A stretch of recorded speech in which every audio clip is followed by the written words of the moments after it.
Session resumes. May we request Sheikh Abdul Wahab Pak to lead us in the invocation. Please rise for the invocation.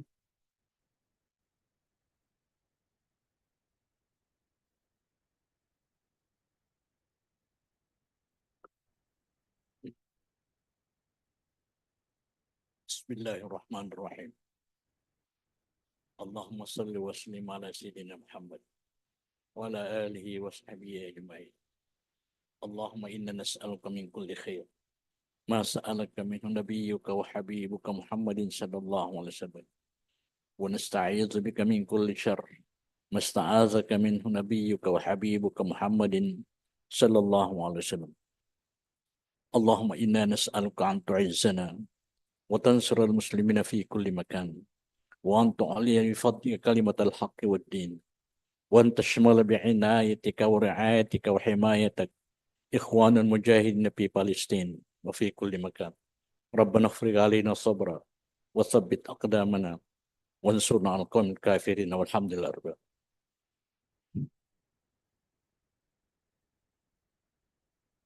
Floor leader, what is in the order of business for today? Thank you, Mr. Speaker. Bismillahirrahmanirrahim. Assalamualaikum warahmatullahi ta'ala wabarakatuh. Magandang hapon po kay lalong-lalo na sa ating Speaker, Attorney Pangalian Balindong, our Deputy Speakers, including the Presiding Officer, Attorney Omar Yasser Sema, floor leaders, colleagues, and guests in the gallery, and those watching us on live feed. Mr. Speaker, I move that we amend the order of business to include one bill on first reading, as well as another bill on second reading, Mr. Speaker. And then we continue with the unfinished business thereafter. There's a motion from the floor to amend the order of business to include an item in the first reading, for first reading, and an item for second reading. And Mr. Speaker, also the inclusion of the question hour after the unfinished business. Yes, and the inclusion of a question hour after the unfinished business. Is it not that today is a privileged day also? Tomorrow. So, can I hear any second to the motion to amend the order of business? It has been seconded. Hearing no objection, the motion is approved. The order of business is consequently amended. Mr. Speaker, we now go to the bill on first reading. May we request the Secretariat to read BTA Bill number 334, its title, and the author and co-authors. The Secretariat is to read BTA Bill, Parliament Bill number 334, including the name of the author and co-authors.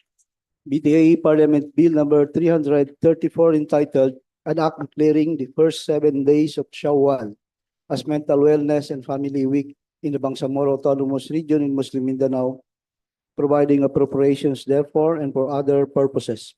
Author, Member of Parliament, Baileng Bantawin.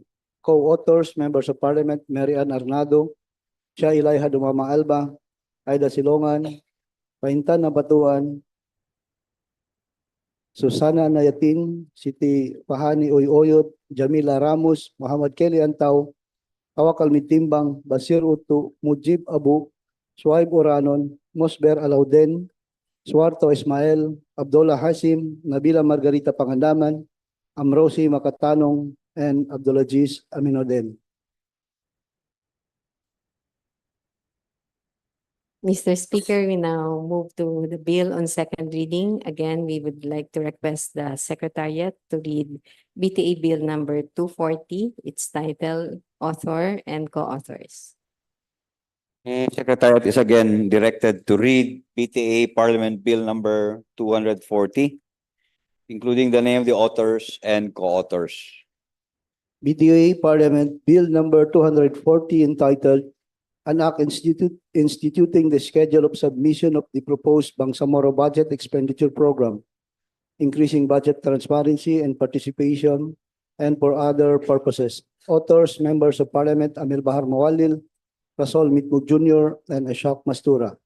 Co-authors, members of Parliament Liza Lamia, Suharto Ambulugto, Baintan ng Batuan, Don Mustafa Long, Rasul Ismail, Ahmad Abbas, Muhammad Kelly Antaw, Abdulaziz Aminuddin, Tarhata Maglangit, Tawakal Mitimbang, Basit Abbas, Susana Nayatin, Harun Abbas,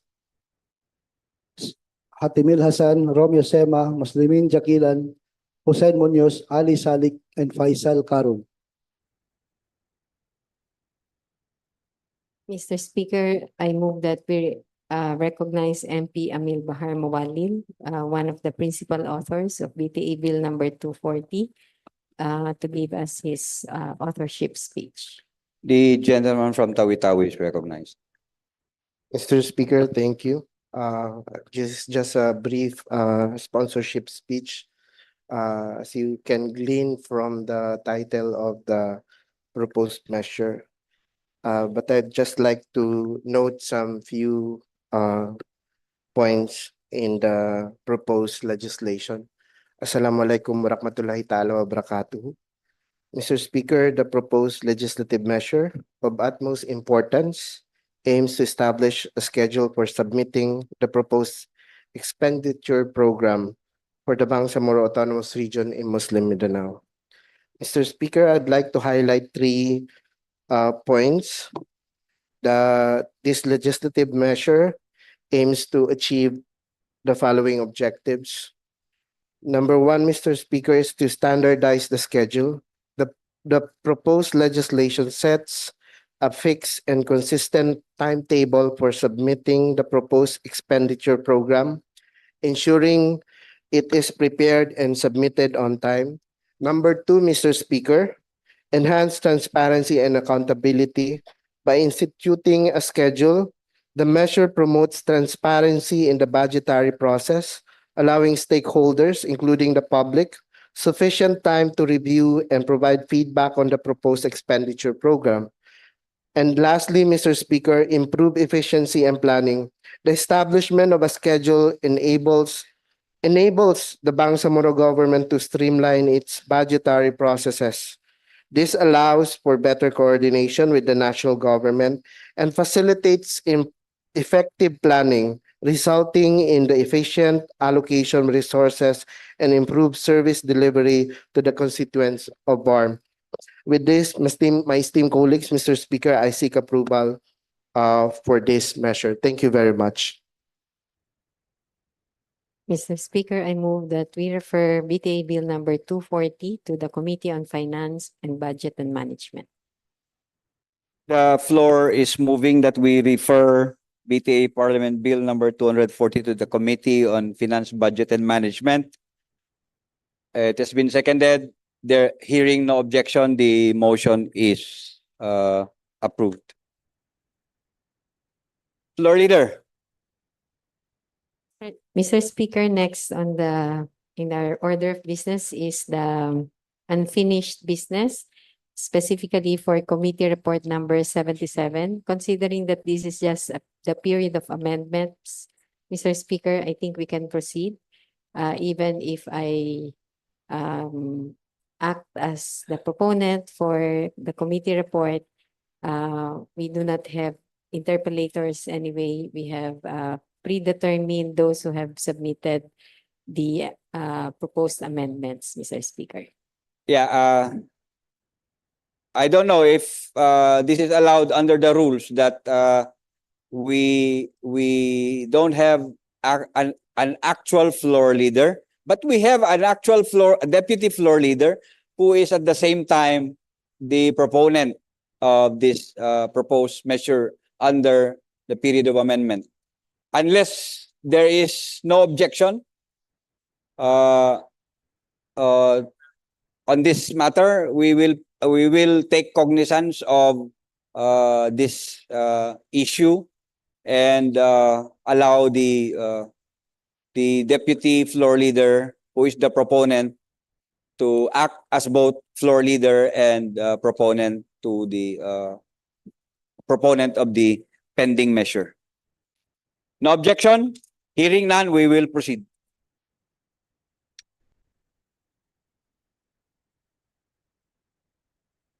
Okay, Mr. Speaker, if that is the case, we go back to section 6, paragraph A on shelter.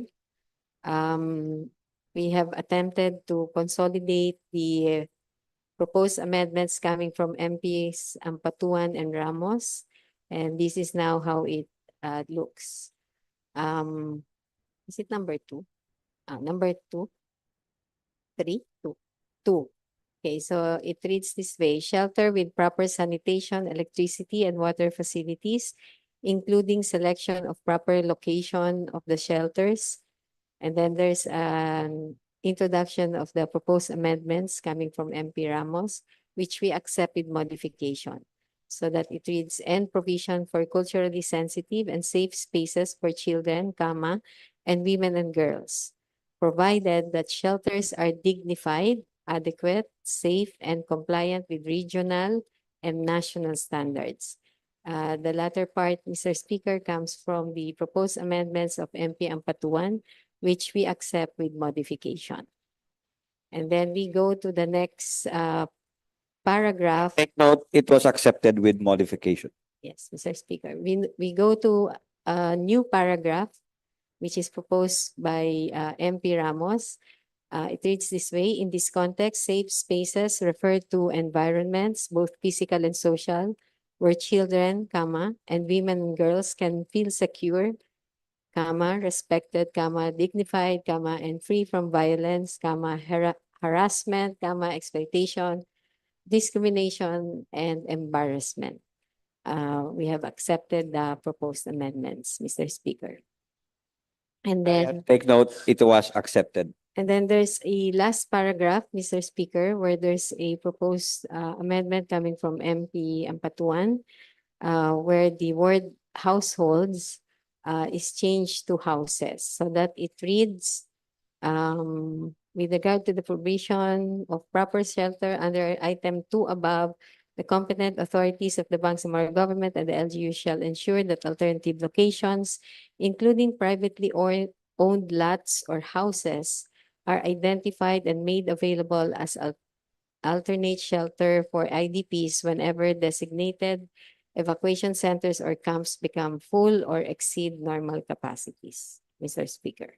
So we accept the proposed amendment to change households to houses.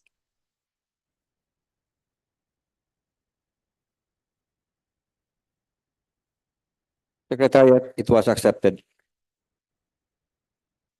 Break. 1 minute suspension.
Deputy floor leader, the gentleman from Sulu will now assume as floor leader for today's deliberation on the IDP law.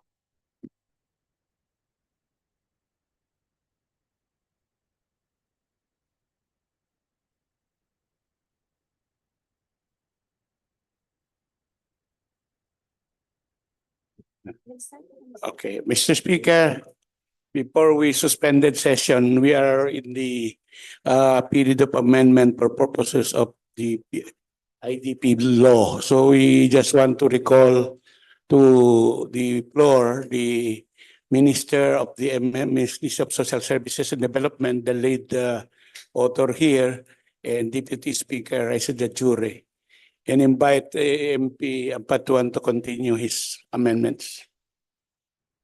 Mr. Speaker. Proceed with today's period of amendment. Thank you, Mr. Speaker. So we are finished with number 1, where we have consolidated the proposals coming from MPs Ramos and Ampatuan as to letter A2 on shelter. Mr. Speaker, we can proceed now to letter B, right to health. And there's a proposal coming from MP Ramos to add the phrase "and dignified" after the word "safe." We accept the same, Mr. Speaker. Secretary, take note. Accepted. There's also a proposal coming from MP.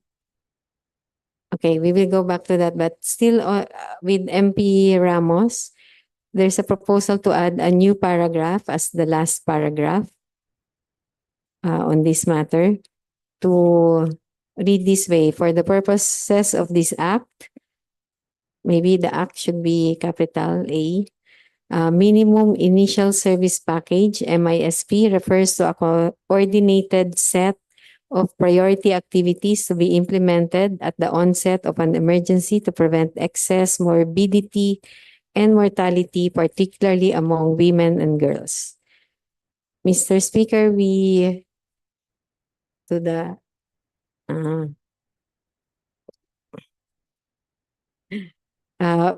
as to the content, Mr. Speaker, we accept. There is also a proposal pertaining to this matter coming from MP Ampatuan to change, to add ba yan? Yung 2, and then to use lowercase for the minimum initial service package. We accept, Mr. Speaker. Secretary, take note, it was accepted. There's a further proposed amendment coming from MP Ampatuan to include the use of the term MISP in the definition of terms, Mr. Speaker. Just to move that paragraph, which we have accepted, to the section on the definition of terms. We accept, Mr. Speaker. Secretary, for record, this should be included in the definition of terms. Yes, as accepted earlier. We move to paragraph C, right to education, Mr. Speaker. There's a proposal coming from MP Alamia to add another paragraph after that, which reads the Ministry of Social Services. So the new paragraph reads this way: the use of schools as evacuation centers shall be limited to a maximum period of 15 days, except in cases of prolonged or recurring disasters where no other suitable structures are available, and subject to the approval of the MBHTE or the relevant education authority. We accept, Mr. Speaker. Secretary, take note. There's also a proposal coming from MP Ramos pertaining to the paragraph which starts with the word "furthermore," to include the phrase "and ensure learning continuity for" after the word "support," so that the sentence reads: the MBHTE shall likewise endeavor to take measures to support and ensure learning continuity for students in Madaris, Higher and Technical Education and Alternative Learning Systems, ALS, who are affected by displacement. Again, we accept, Mr. Speaker. Secretariat, take note. There's also a proposal coming also from MP Ramos to add a paragraph which reads this way: the Bangsamoro government shall ensure the child-friendly spaces for learning and play of IDP children are in place. Mr. Speaker, we accept with modification to add the phrase "and concerned local governments" after the phrase Bangsamoro government. And the concerned local governments.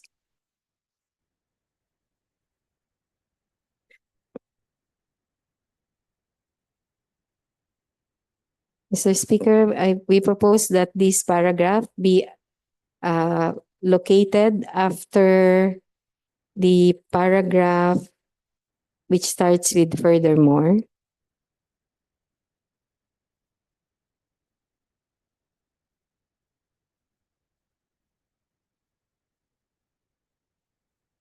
Okay.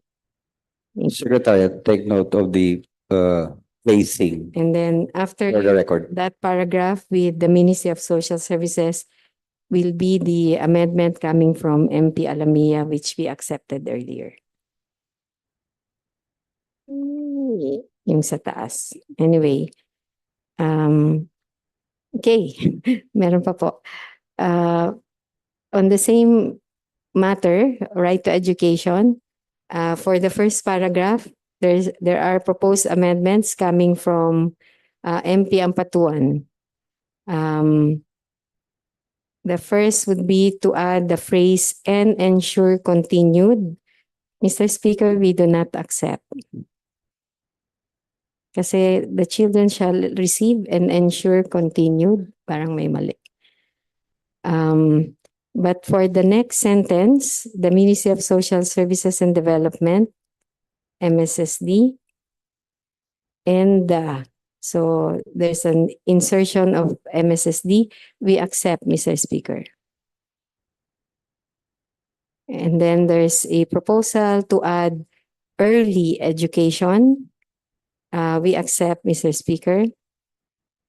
And the deletion of IDP children at the, and move that to after the word levels, high school levels, put the of IDP children. We accept, Mr. Speaker.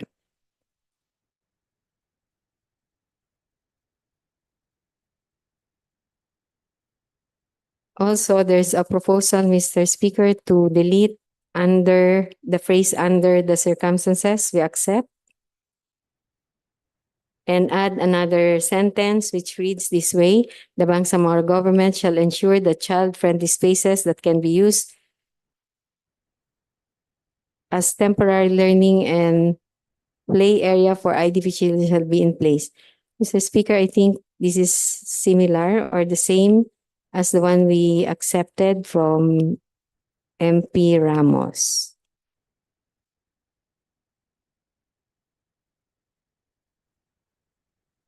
But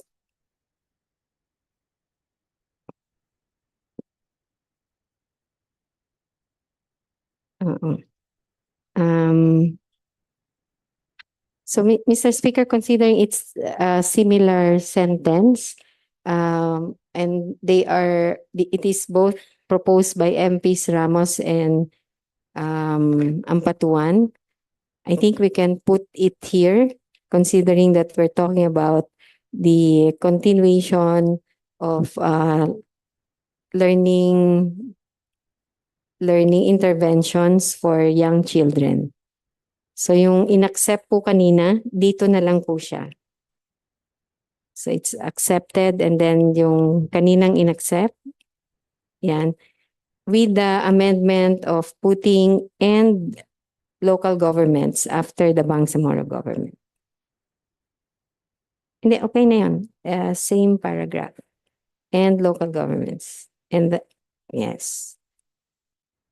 Tapos, there's also a proposal to include a new sentence. It shall also exert special efforts to guarantee that women and girls participate fully and equally in educational programs and that their cultural identity, language, religion, and education continue to be respected. We accept, Mr. Speaker.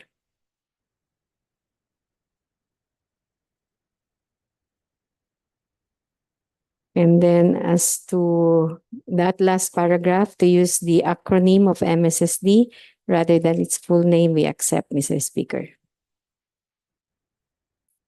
Secretariat, take note, they accepted it. Mr. Speaker, we have a proposed amendment coming from MP Ramos to add a new item to be titled Rights of Women in Displacement Situations. Women IDPs shall be protected against all forms of violence, including gender-based violence, exploitation, and abuse. Special measures shall address specific needs of women. The Bangsamoro government shall ensure women's access to reproductive health services, appropriate accommodation, respecting their privacy and dignity, and participation in decision-making processes concerning their well-being and that of their families. Mr. Speaker, we accept with modification just to add the phrase and the concerned local governments after the Bangsamoro government.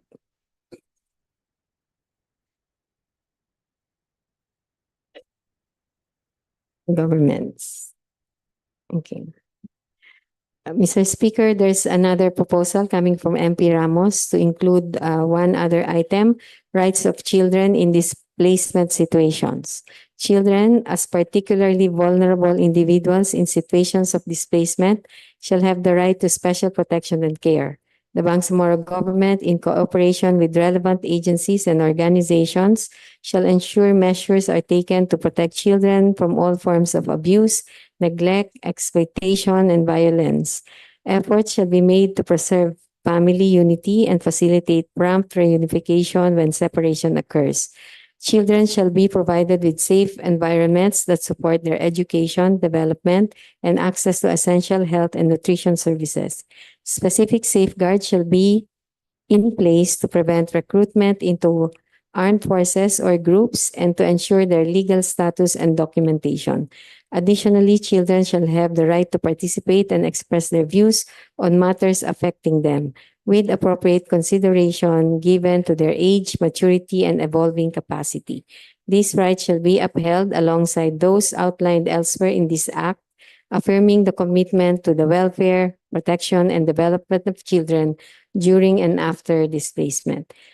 Mr. Speaker, we accept with modification just to add and concerned local governments after the Bangsamoro government.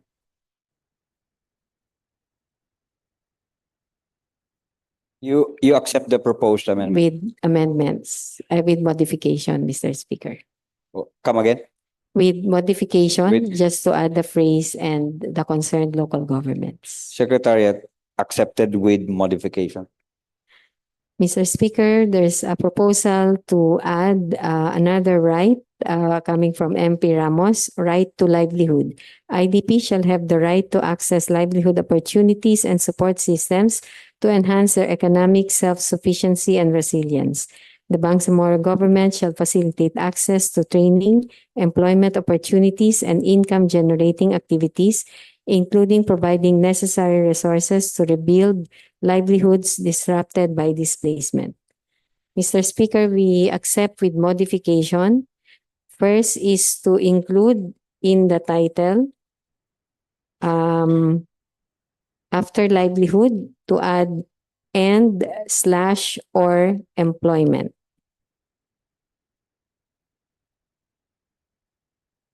And/or employment. And then to add the same phrase after the word livelihood. Inunahan mo na ako sa LGU. Alam na niya. because of devolution, Mr. Speaker, that responsibility may move to LGUs. But after livelihood in the second sentence, in the first sentence, yung access, livelihood, and then before opportunities, we add the same phrase of and or employment. Those are the proposed modifications to the amendment, Mr. Speaker, but in total, we accept the amendment. Mr. Speaker, there's another proposal coming from MP Ramos to include right to cultural heritage, identity, and practices. IDP shall have the right to safeguard and sustain their cultural heritage, identity, language, religion, and cultural expressions without discrimination. This includes the protection of both tangible cultural properties such as buildings, monuments, and sites of historical, cultural, or religious significance, and intangible cultural heritage, including traditional knowledge, customs, practices, and expressions. The Bangsamoro government shall take necessary measures to enable displaced persons to maintain and continue their cultural heritage and practices in displacement settings. Mr. Speaker, we accept with modification, Secretariat, there, to add the phrase and the concerned local governments. Secretary, take note. Okay, we move to the next paragraph, Mr. Speaker, freedom of movement. And there's a proposal coming from MP Ramos to delete the word it's existing and just continue to say subject to rules and regulations. We accept, Mr. Speaker. Still on freedom of movement, there's a proposal coming from MP Ramos, MP Ampatuan, to add another paragraph, which will read this way. The IDP shall not be discriminated in the enjoyment of their rights to vote, participate in government and public affairs, to associate freely and participate equally in community affairs, including the right to have access to the means necessary to exercise these rights. Mr. Speaker, we accept, but we propose that this be moved to the paragraph on participation rather than on freedom of movement. Right to participation is under letter J. So,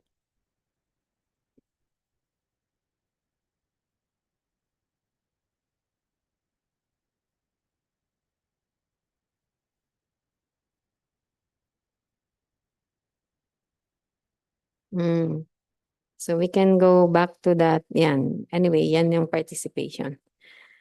Mr. Speaker, on another paragraph, that is the right or right to recognition, issuance, and replacement of documents. There's a proposal coming from MP Ampatuan to delete the word all before documents. We accept. Also, in the second paragraph, there's a proposal to delete regularly and add special. Again, Mr. Speaker, we can add the local governments here, considering that they have the local civil registrar in their employ. So add the phrase and concerned local governments. And then there's, other than that, we accept, Mr. Speaker. And then after vulnerable sectors, there's a proposal also coming from MP Ampatuan to add the phrases women, elderly, persons with disabilities. And maybe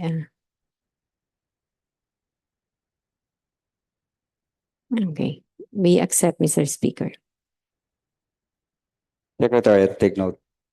And then there's a proposal also coming from MP Ampatuan to, in the next paragraph, to add the word the in the opening paragraph and delete all the words that all the found in the enumeration after the first after the opening paragraph.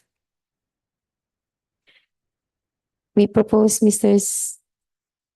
Speaker, we accept the proposal, but considering that there's mention of okay na yun. Anyway, this is the mandate of the PSA, so we can mention the law, the national law. There's another proposal, Mr. Speaker. So accepted yung lahat ng deletion, okay? There's a proposal to add another paragraph or another right to information coming from MP Ramos. IDP shall have the right to receive accurate, timely, and comprehensive information regarding their displacement situation, rights, available assistance, and plans for return, local integration, or resettlement. The Bangsamoro government shall ensure information is disseminated in a language and format accessible to all IDPs. We accept, Mr. Speaker. Another proposal is to add another paragraph coming also from MP Ramos, right to personal data protection. The personal data of IDP shall be protected from unauthorized access, use, or disclosure. All agencies involved in data collection and processing shall comply with applicable laws on data protection and privacy, adopting measures to prevent misuse and abuse of such data. We accept, Mr. Speaker. Secretary, take note. We move, Mr. Speaker, to paragraph F, family reunification, missing persons, and the deceased.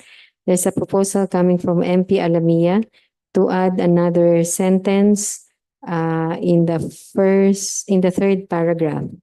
Any government or private groups/organizations providing services related to separated children or family reunification shall coordinate their efforts with the MSST to ensure the best interests of the children and effective reunification process. We accept, Mr. Speaker. Secretary, take note. Under the same paragraph, there's a proposal coming from MP Ramos to add after the paragraph on Darul Ifta, a paragraph which reads this way: the Bangsamoro government shall provide burial assistance and facilitate the burying of deceased IDPs in appropriate cemeteries when families are unable to return to their places of origin. We accept, Mr. Speaker. The proposals of MP Ampatuan, some are changes in the use of lowercase and capital letter. We accept those, like in the first paragraph. And then the use of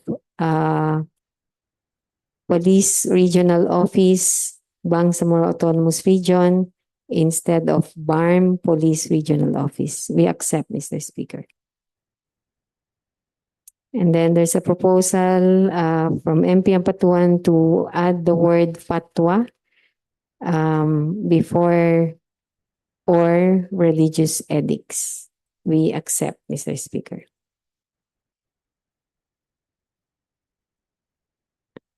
Okay, there's a proposal also to add another paragraph, and this may come after the accepted amendment coming from MP Ramos, which reads this way: the right of IDPs to visit the cemetery sites of their departed relatives shall be guaranteed, and their grave sites shall be protected and respected under all circumstances.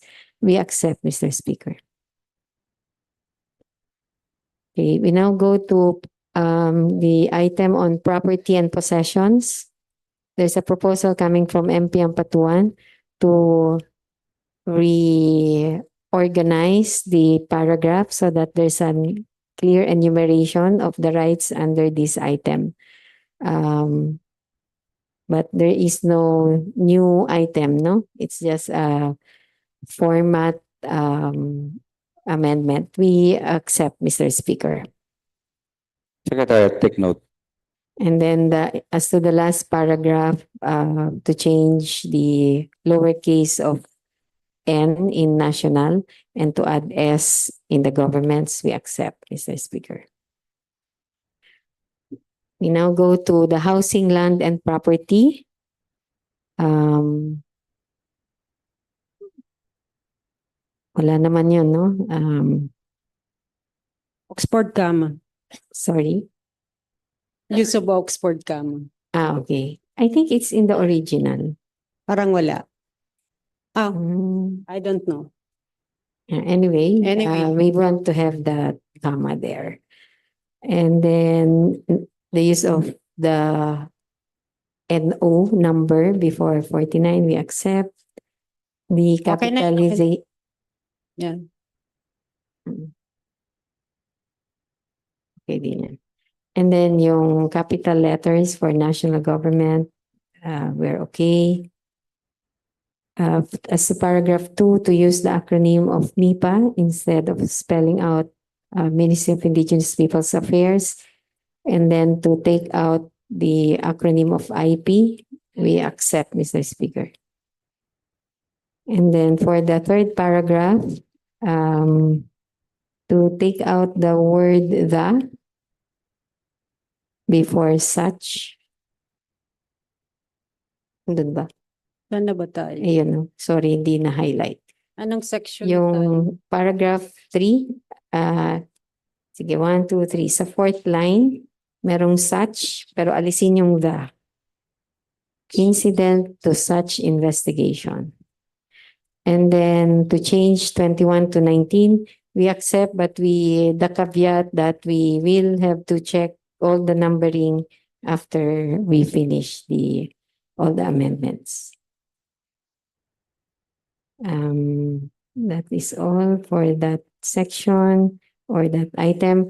As to right of participation, there's a proposal coming from MP Alamia to add a paragraph after that which starts with mechanism. The paragraph reads this way: the Bangsamoro government and LGUs shall establish and maintain transparent mechanisms for disseminating information and updates on all matters relevant to displacement, including relocation sites, budgets, policies, guidelines, and the progress of assistance programs. This information shall be made readily accessible to IDPs and other affected population through appropriate channels and in languages they understand. We accept, Mr. Speaker. As to the next paragraph, there's a proposal coming from MP Ampatuan. The one which starts with in addition. Okay. To add the sentence after the word found, the IDP shall not be discriminated in the enjoyment. This is where we will put the right to vote. Okay. This is the paragraph J. Yeah. So we accepted that already, Mr. Speaker, except that we place it here in the right to participation.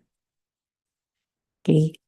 For the same right, MP Ramos proposes the addition of the phrase, the facilitation of voter registration and after the word for. We accept, Mr. Speaker. In the first part of the sentence, there's also a proposal coming from MP Ampatuan to include the phrase including children in accordance with their evolving capacities, and then delete the word shall. Also to add the phrase including management of camps and access to programs and services. Mr. Speaker, we accept with modification. Our proposal is for the first paragraph to read this way: IDP shall have the right to actively participate in the planning and management of their displacement situation, including in the management of camps and access to programs and services, as well as their return, local integration, or settlement elsewhere. To give effect to this right, consultation among IDPs and other affected populations shall be required. provided that it shall not delay the delivery of life-saving, emergency, and other time-sensitive assistance. The consultation mechanisms shall further ensure that men, women, and children in accordance with their evolving capacities and different sectors are among those consulted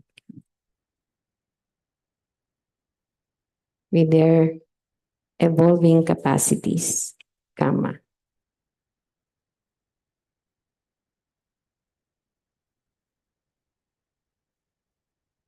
That's the modification to the proposed amendment, Mr. Speaker. Secretary, take note. And then for the next paragraph, to change the word agencies to actors, also coming from MP Ampatuan, we accept. And then to that paragraph, which starts with in addition. Ano ba yung dati? To add the word, Hindi, wala ata yun. add Parang ba yun? naka-italicize eh. Ah, Wala. naka-italics lang. Oo, Okay. wala yan. So, just to Call check attention. the Yeah. font, Mr. Speaker. We accept to review. And then, ayan na.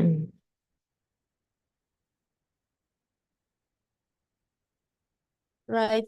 Okay. Yes. So we go to the right to request protection and humanitarian assistance, letter K.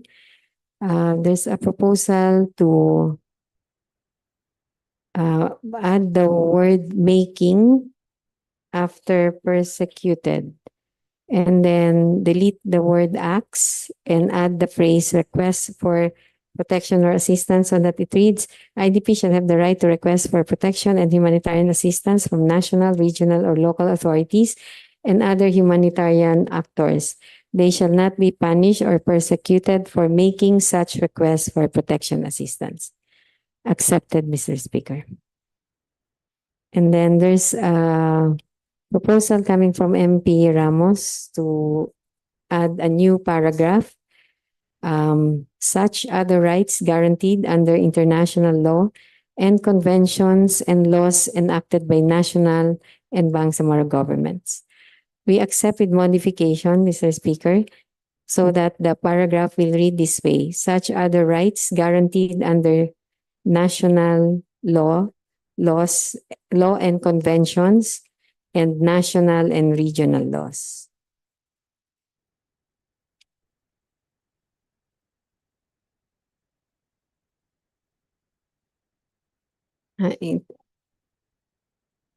International, guaranteed under international law and conventions.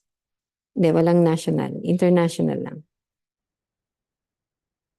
International law and conventions, comma, and national and regional laws.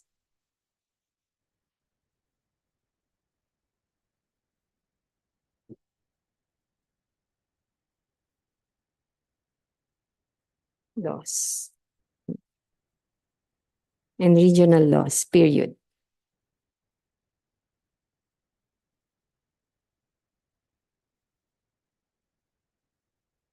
So accepted with modification, Mr. Speaker. We now go to section 7. Coming from MP Ramos, there's a proposal to add ethnic-based conflict and to delete the implementation of development projects to be consistent with the language we adopted in earlier provisions. We do not accept, Mr. Speaker. Secretary, take note. There's a proposal to amend. May I cut you there? Are there any other amendments on this phrase on- that would, we can just order the secretariat to note that it is objected to or refused to? Wala na po. Proceed. Okay. So under paragraph C, subparagraph 3, yan. There's a proposal coming from MP Ramos to add the following after sexual exploitation: killing of children, torture committed against children, international or causal maiming of children, rape of children and other forms of sexual violence, cruel, inhuman, and degrading treatment or punishment committed against children, abduction of children, taking children as hostages or using them as human shields, recruitment, conscription, or enlistment of children into government forces and other armed groups, use or involvement of children in armed conflict in any capacity, attack on schools, hospitals, places of worship, evacuation centers and settlements and other public places such as recreation parks, playgrounds, and malls. We accept, Mr. Speaker.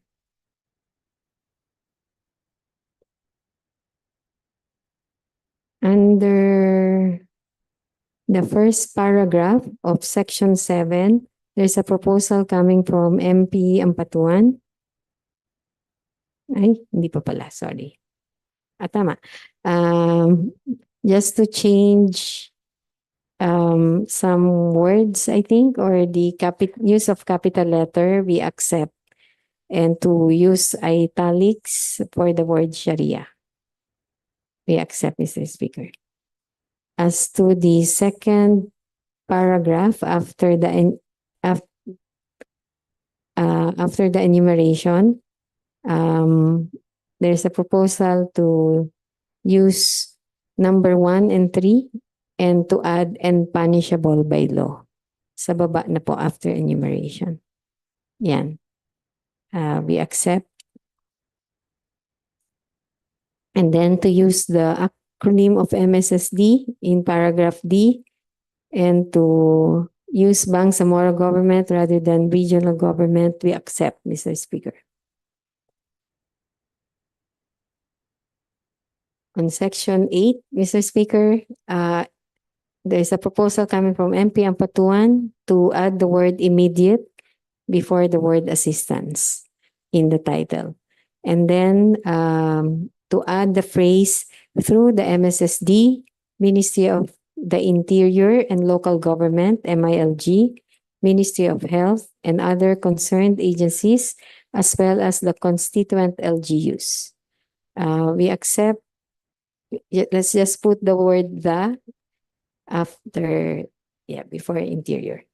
And then to add agencies after the word national in the succeeding sentence, agencies or after the word national, and then delete and national government agencies.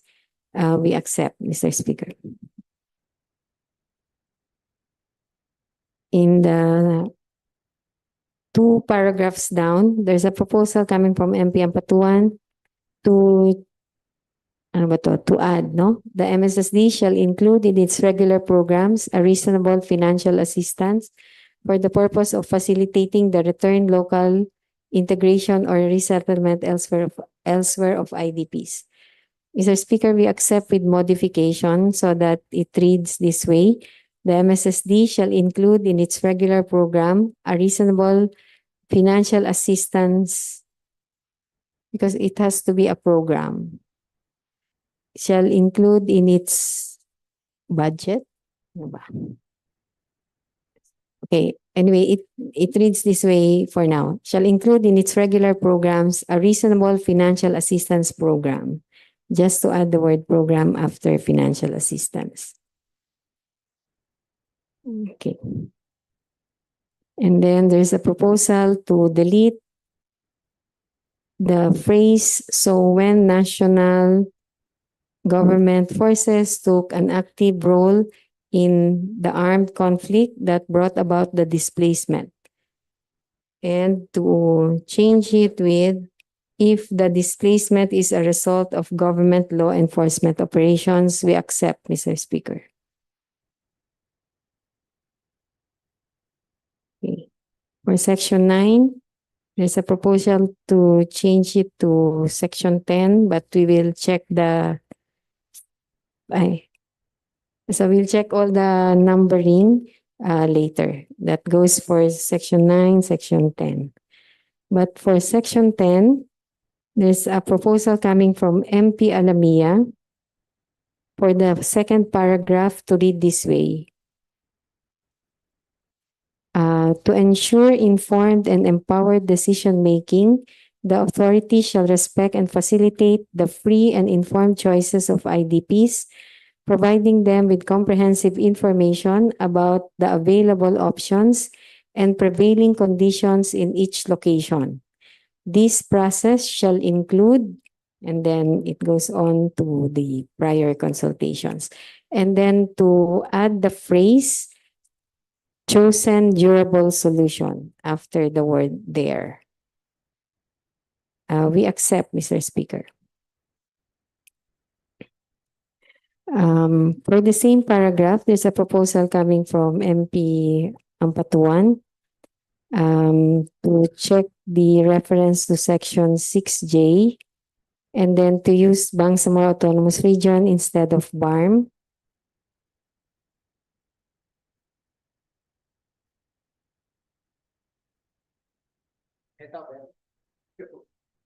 Sandali, wala na yan? Wala na yan. Okay. So there's no amendment here, Mr. Speaker, except yung BARM. Okay. And then we adopt the amendments coming from MP Alamia.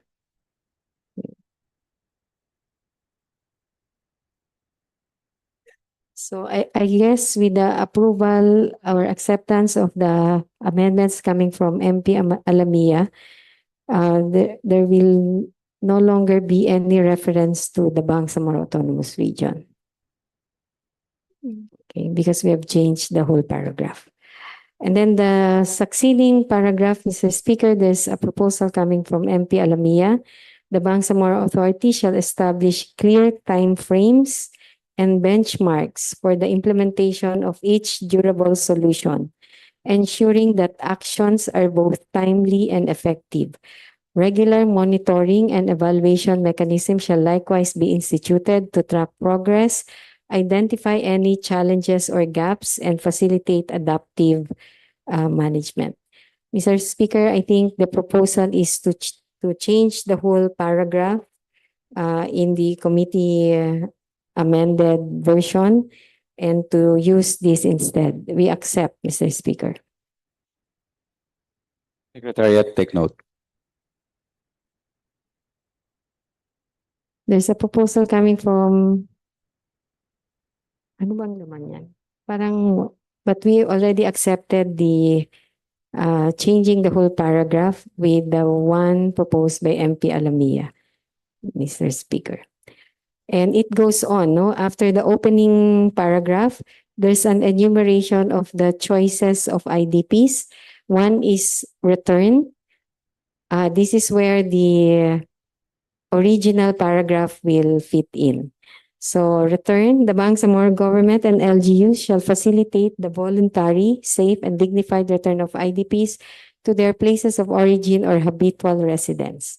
And then we use the first paragraph that was presented earlier with the amendment coming from MP Ampatuan to add S to governments. And national, not there, in the national and Bangsamoro governments, yes. We accept that, Mr. Speaker.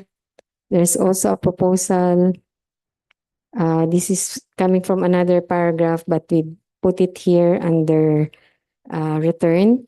When, for reasons of safety and security, internally displaced persons are still unable or not allowed to return, the proposal is to delete the word regional and use concerned authorities in coordination with, and then add the word the security and other relevant government agencies, and pursue all available means to create favorable conditions for return and other viable options. We accept, Mr. Speaker. And then a proposal coming from MP Alamia is to have the second item in the enumeration, local integration, the Bangsamoro government and LGUs shall facilitate the voluntary integration of IDPs into the host community where they have sought refuge. These IDPs shall be granted the same rights and access to services as other residents of the host community. And third, settlement elsewhere in the country. In cases where Bangsamoro IDPs decide to resettle outside the BARM, and then there's a proposal to delete the next phrase and add the following. The Bangsamoro government shall coordinate with national authorities and LGUs in the chosen resettlement area to facilitate voluntary relocation.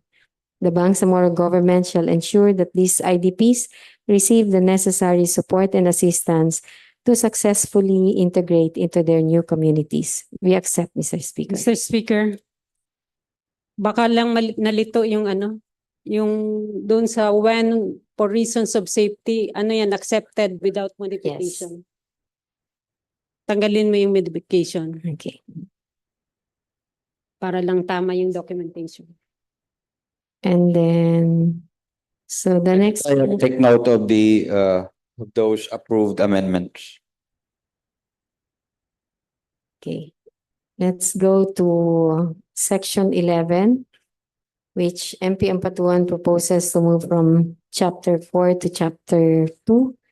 But as to the content, there's a proposal to change the Bangsamoro Internal Displacement Management and Monitoring Office to Bangsamoro Internal Displacement Management and Monitoring Division. We accept, Mr. Speaker.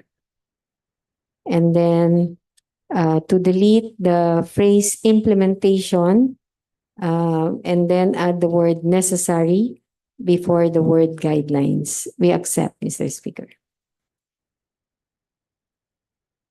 And then just in our review of the language, I think we should delete the word "and" before children.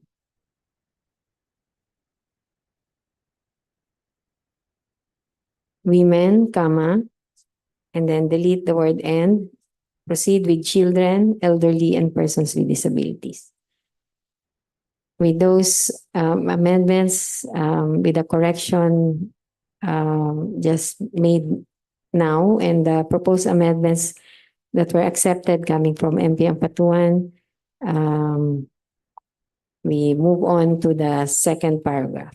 Mr. Speaker, may I know if my proposal to move this particular chapter to a section to chapter 2? I think, Mr. Speaker, we can look at that later when we see the whole outline. Okay, As to the content, we can proceed with the proposed amendments. okay. So, Mr. Speaker, going to the second paragraph, there's a proposal to take out the sentence, "It shall lay down all assistance or support programs to be extended to Bangsamoro IDPs," as well as take out economic before the word development. Add the word, add a comma after plans and add the word "and" before disaster. Again, a comma after another word, another plans word, and then delete "and investment plans," and add the phrase "goals and strategies" in the next sentence after the word "the." We accept, Mr. Speaker, and then as to the number, we will check the final numbering. These are all coming from MP Ampatuan. Then we go to section 12, which is on early recovery plan. The proposal is to add the word LGUs. We accept, Mr. Speaker. And then add the phrase of MSSD after BIDMMD. We accept.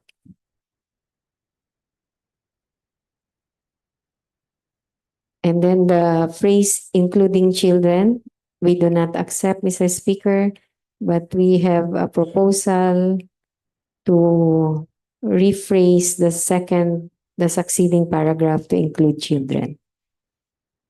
And then to delete the word the after include, we accept. Okay. So the next paragraph, Where do we put the children? yes, in the next paragraph, yung last sentence, toward this end, the LGUs concerned shall include and consult the IDPs, including vulnerable sectors such as, comma, but not limited to women, comma, children, and PWDs. That is the counter proposal, Mr. Speaker, so that we don't just focus on children, but to include other vulnerable sectors.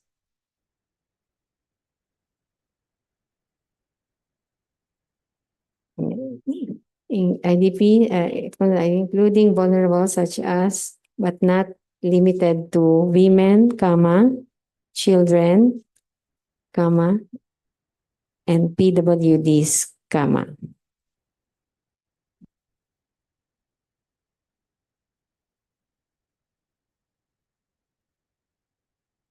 Okay, we go now to section 11 under chapter 3, the BIDCC.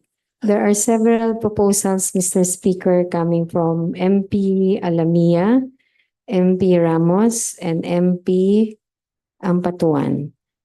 I've made an attempt to put all the proposals together because it's a bit complicated.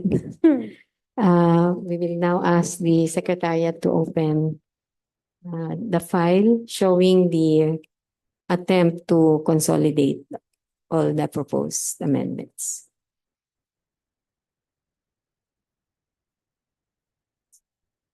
Okay, so section 13, and as to the numbering, as I said, we will check the final numbering, but we are prodded by MP Ampatuan to check on this.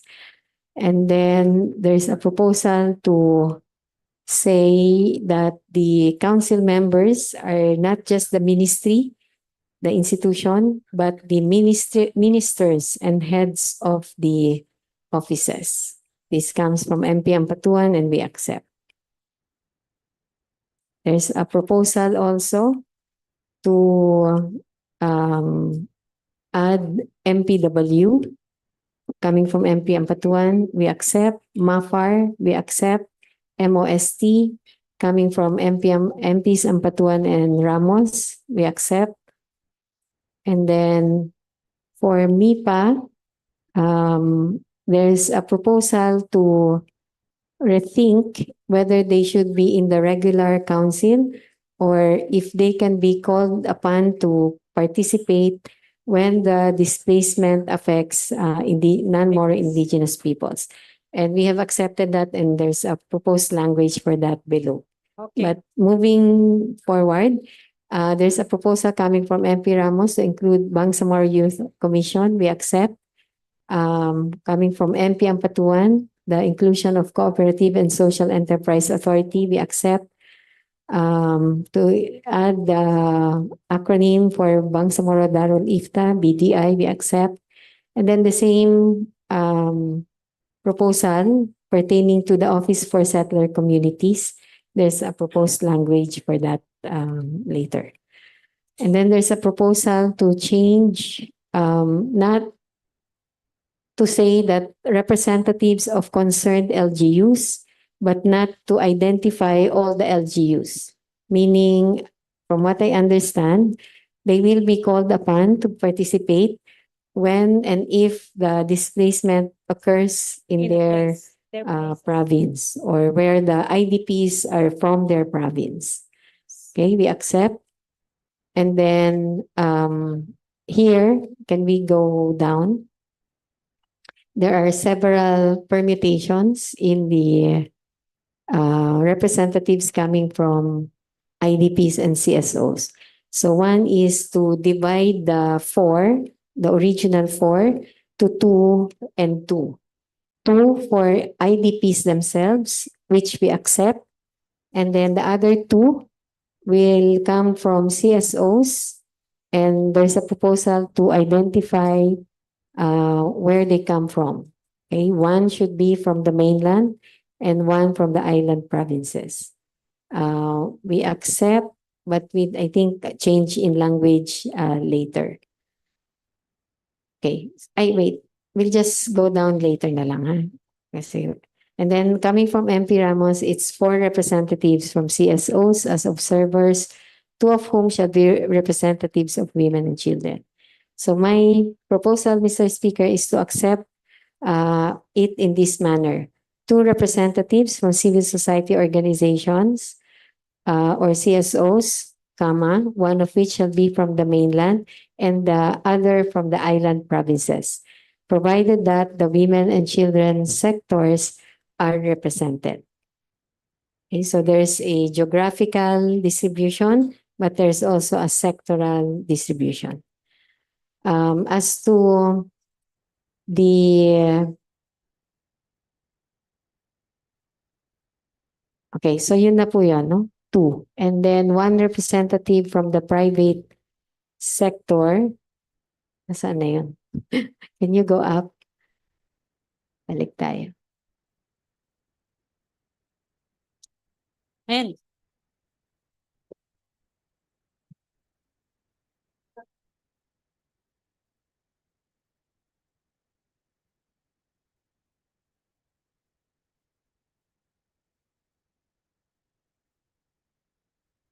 Ay, hindi. Yun pa rin.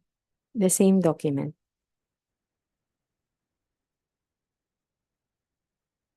So, the idea is to accept that 2 representatives from CSOs, and then yun nga, coming from MP Ampatuan, where we say they should come from the mainland and island, and from MP Ramos that women and children should be represented. And then for the IDPs, we also accept that. Nasa taas siguro.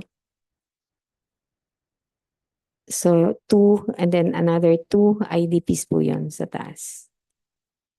Yan. So yung letter S, 2 yun, IDPs, and then 2 ulit sa CSOs.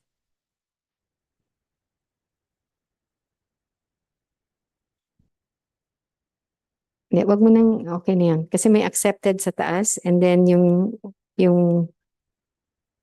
4, may modification dyan. Yung sa letter X. Ayan. So instead of 4, ang suggestion is, let's go down, 2.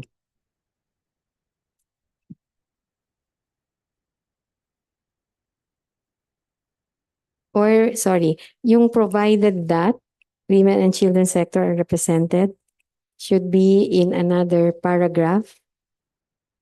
Okay, sorry, yung 2 CSOs and 2 IDPs, we should be in 1 paragraph na lang.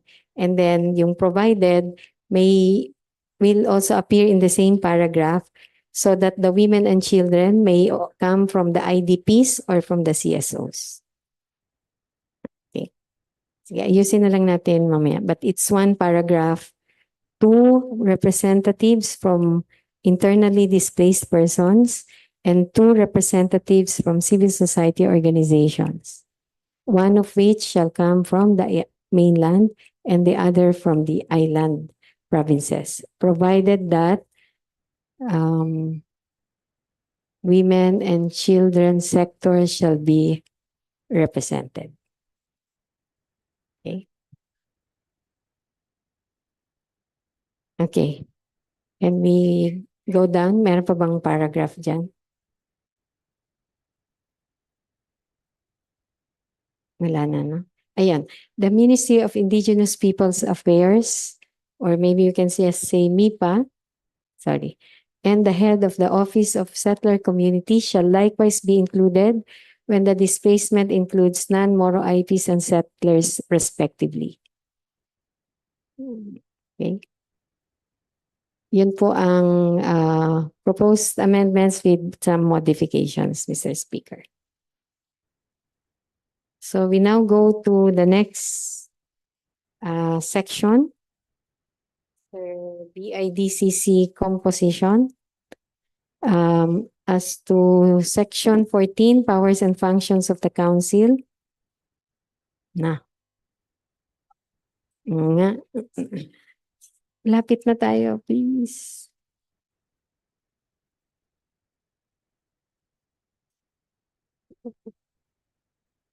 Okay, as to powers and functions, proposal coming from MP Ampatuan is to use the word adopt rather than formulate. And then delete and recommend measures. Add the phrase and promotion. Also guided by prior consultations with children, women, and other IDPs. We accept, Mr. Speaker. Secretary, take note. As to letter B, there's a proposal coming from MP Ampatuan to delete the phrase review plans up to the word end, and then start the sentence with ensure that the plans of LGUs, and then add the phrase on IDP protection and promotion of rights. We accept, Mr. Speaker. Secretary, take note. There's a proposal coming from MP Ramos as to the third paragraph.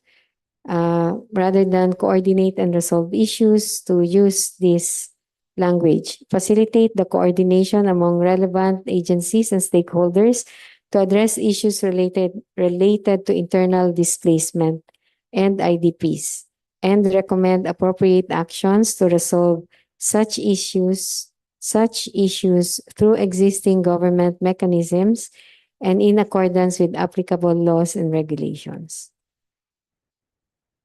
Secretary, take note. We accept. We accept with, but we propose that we delete the word such before issues Accepted with modification. sa agencies. Kasi coordination to. May such nga issues. Okay, there's a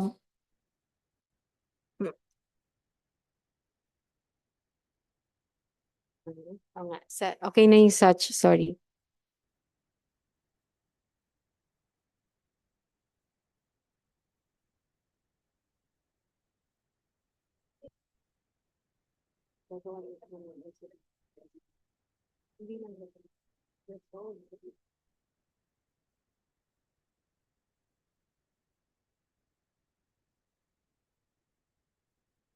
Can we make a clarification on this, Mr. Speaker, regarding resolving issues? I believe I have, during my interpellation, I asked the question as to whether this body will have the power to resolve issues in a way that it is somehow acting parang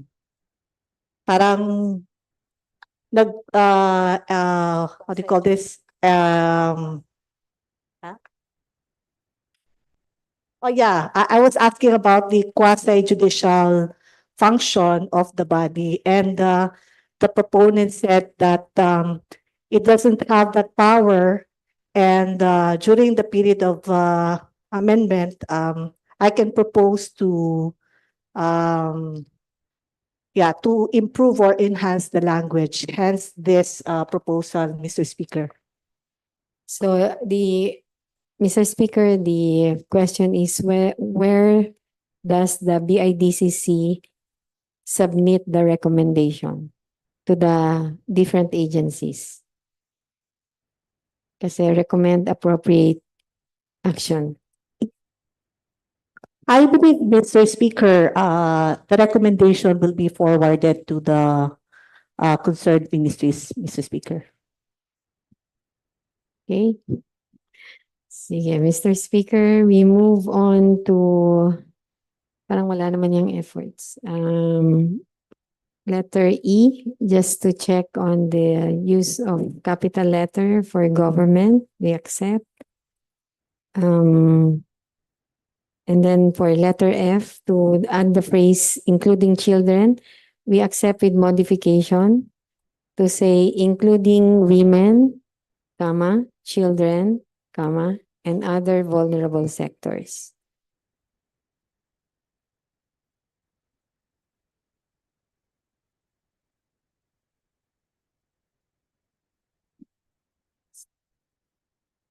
So going to letter H, Mr. Speaker, MP Ampatuan proposes to delete off and use the word on, and then delete displacement up to relevant.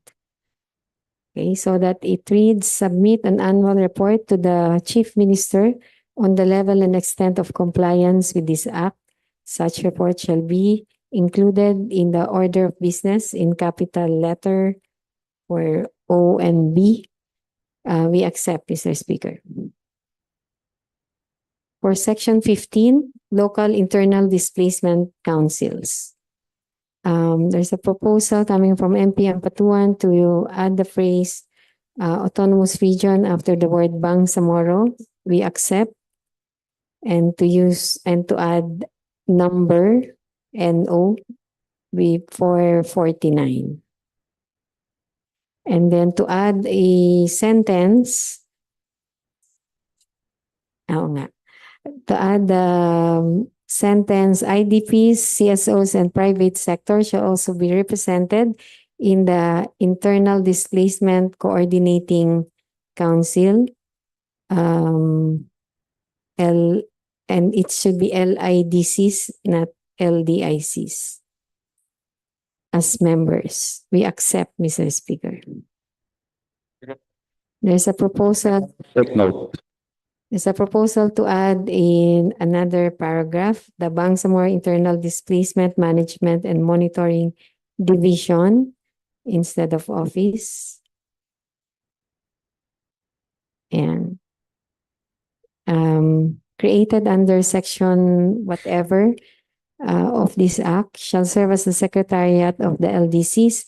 Secretariat shall work in close coordination with the respective planning offices and disaster risk reduction management offices of the province, city, municipality. We accept, Mr. Speaker, with modification. So our proposal reads this way.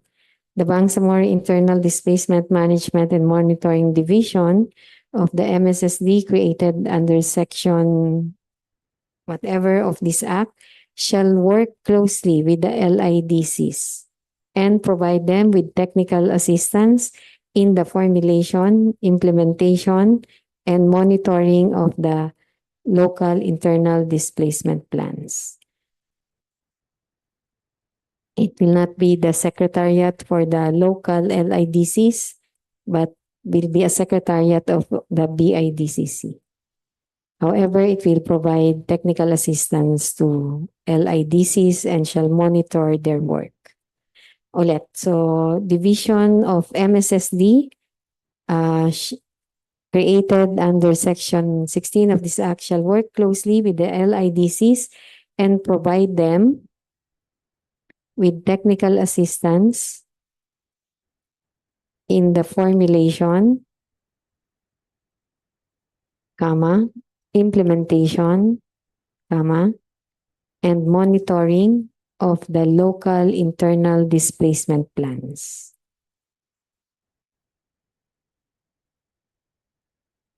Okay. There's a proposal to change Local Internal Displacement Coordinating Council to local LIDCs, hindi LDICs. Sa next paragraph. Yan. Paki-change na lang po, LIDCs, and then yung BIDMMO should be BIDMMD. We accept, Mr. Speaker.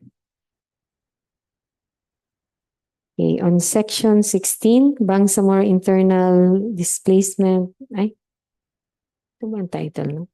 Bangsamoro Internal Displacement Management and Monitoring Division. Okay. There is hereby created a Bangsamoro Internal Displacement Management and Monitoring Division rather than an office. As I mentioned, we accept this.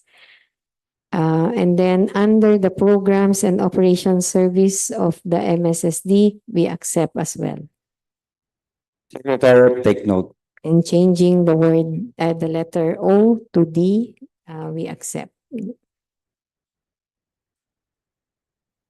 From MP Alamia, under paragraph A, acting as the official repository of IDP related data, there's a proposal to add a sentence. The BID MMO, I guess it will now be MMD, shall establish clear guidelines on how some of the displacement data will be publicly accessed and presented, ensuring transparency while protecting the privacy and confidentiality of IDPs. We accept, Mr. Speaker, except to change the O in the BIDMO to D. Secretary, take note. In view of the acceptance of the proposal coming from MP Alamia, we will no longer accept the proposal coming from MP Ramos, which gives the same idea of protecting data that are collected and being mindful of the privacy laws that are applicable. Secretary, take note. We go to paragraph B. The proposal, it's the same paragraph. No? Okay, coming from MP Ampatuan, just to change the word acting to act. We accept, Mr. Speaker. C? Meron. B. Ano ang letter C mo?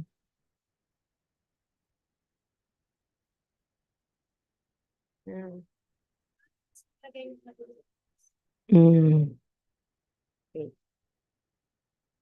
No, these are provisions where there are amendments. So kung wala, I will just read. I will check, ha?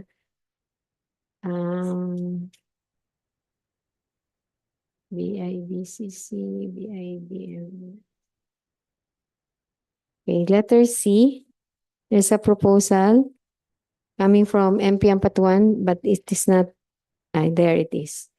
Provide technical assistance to the local government units in the formulation of their IDP early recovery plan. We accept, Mr. Speaker. And then for paragraph D, there's a proposal coming from MP Suharto Ismael to add a paragraph after the one that's in the committee version.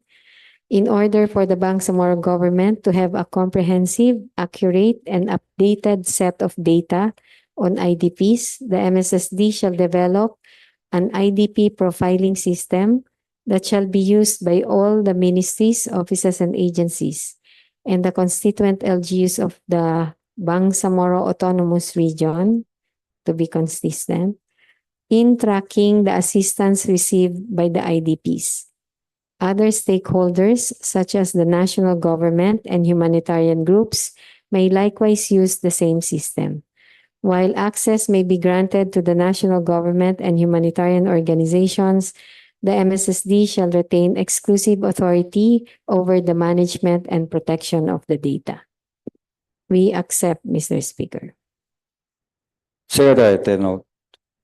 Then under paragraph C ba to? Coordinate the implementation of the BIDP and monitor all assistance to the IDPs provided by the Bangsamoro government. Coming from MP Ampatuan, we accept. And then I'm no longer sure what paragraph letter it is. Formulate a regional program add the phrase "in consultation with children and other relevant stakeholders," and then delete approved and delete the phrase "the implementation and use necessary." Parang na-take up na natin to.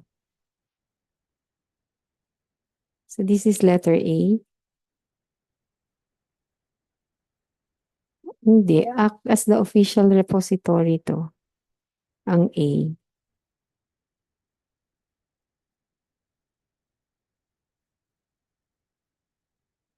But it's a different item, no? Sa'yo.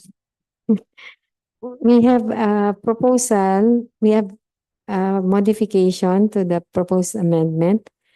Formulate a regional program on internal displacement in consultation with internally displaced women, children, and other vulnerable sectors, as well as relevant stakeholders, to be known as the Bangsamoro Internal Displacement Program, or BIDP, for consideration and adoption by the Council.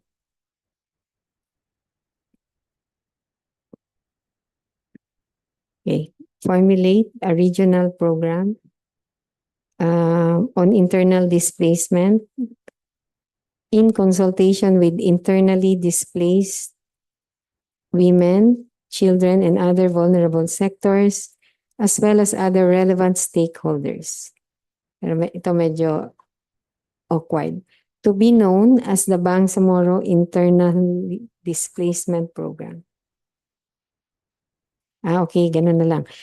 Let's put the phrase "in consultation with internally displaced women, children, and other vulnerable sectors, as well as other relevant stakeholders, comma, formulate a regional program on internal displacement to be known as the Bangsamoro Internal Displacement Program, or BIDP, for consideration and adoption by the Council." So ipagbaliktad lang natin. Pakikuha po yung "in consultation" up to other stakeholders. Put that before the formulate. Yan. After displacement, comma. Yan. Formulate a regional program. Yun na. Nasa taas siya. Formulate a regional program on internal displacement. Alisin niyang formulate. To be known as the Bangsamoro. Yan.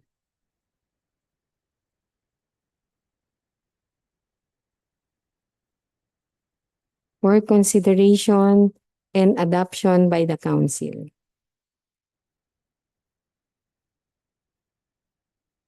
After BIDP, for consideration and adoption by the Council.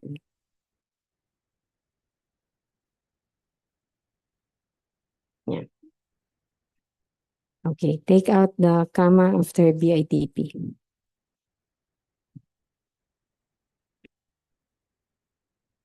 For consideration and adoption by the Council. Yes.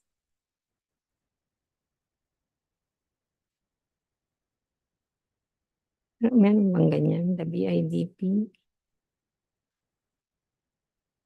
Okay. Okay. So we now move to, we accept with that modification, including the deletion of the other parts. Mr. Speaker, we go to paragraph L by to or E.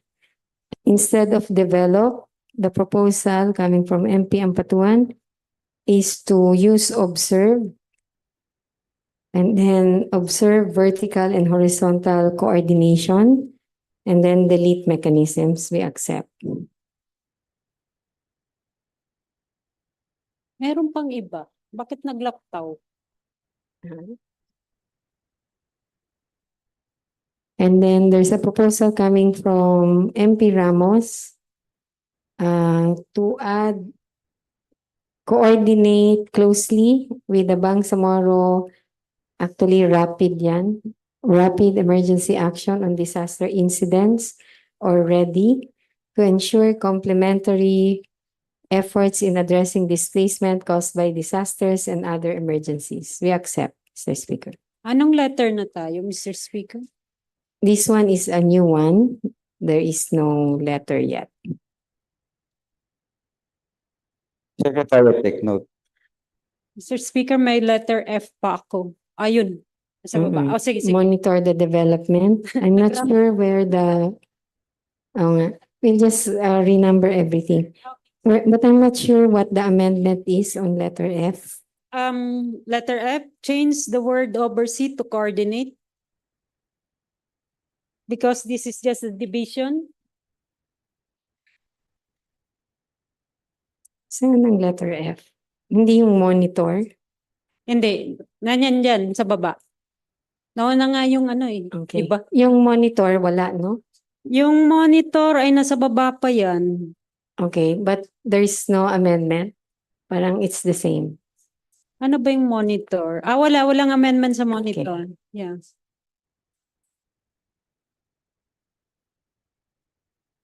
Coordinate the implementation of the BIDP and monitor all assistance as provided.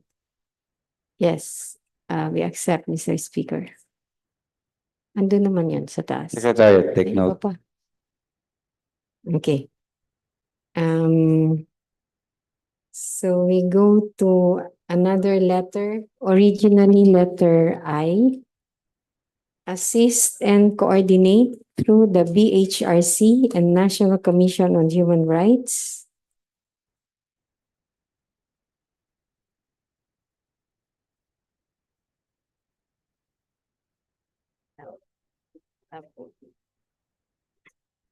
Yes. Yeah. Ayan. We accept, Mr. Speaker. But we go back to Secretary, take note. we go back to letter G. Yung advise the BIDCC on the status of its operation and the conditions of the IDPs. Originally letter G, but I think here, yeah, we accept, Mr. Speaker. Okay. And then what used to be letter J, there's a proposal to, ano yun, delete setup protocols. So, Not that. We go down.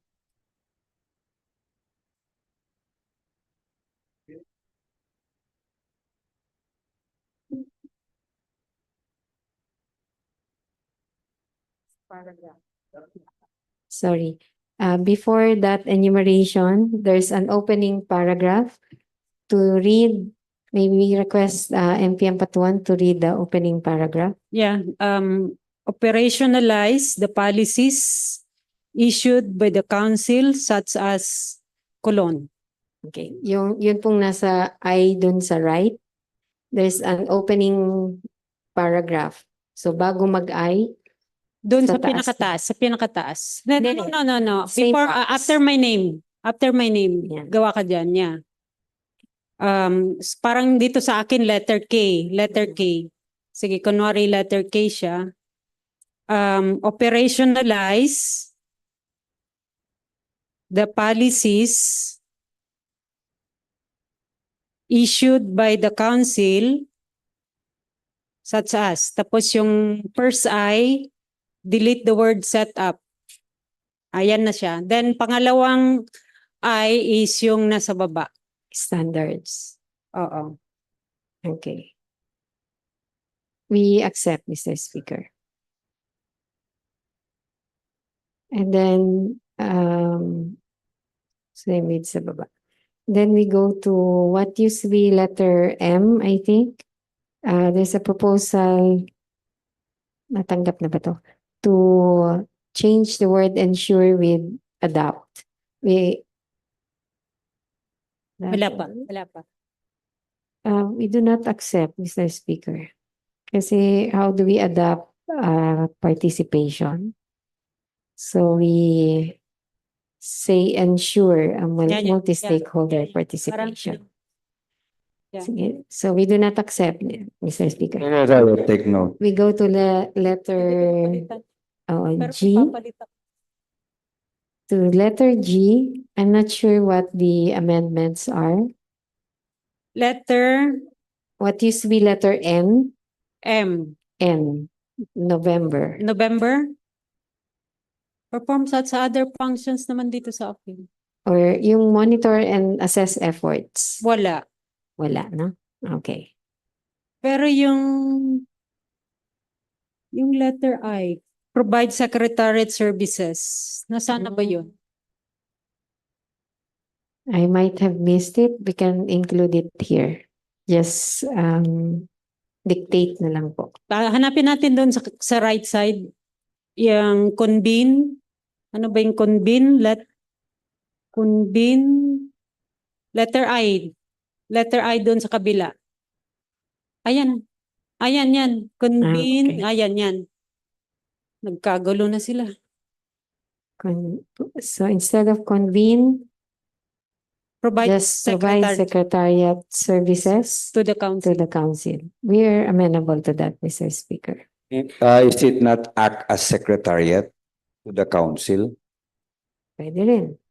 No? Para mas direct. We're amenable to that further amendment, Mr. Speaker.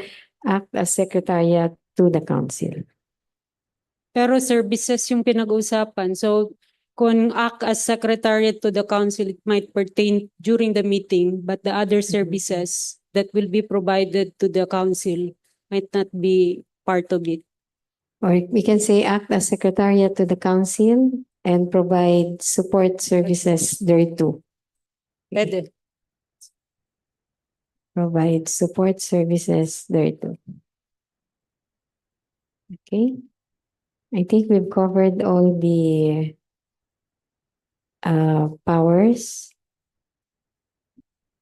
There's a proposal now. Let's go down. Coming from MP Ampatuan to add a new section, which will read this way. D yun, no? Hindi C. Section 17, BID, MMD, not C, no? Yeah. Yan. Makalapit yung keyboard. BID MMD structure under the supervision and control of the programs and operation services of the MSSD.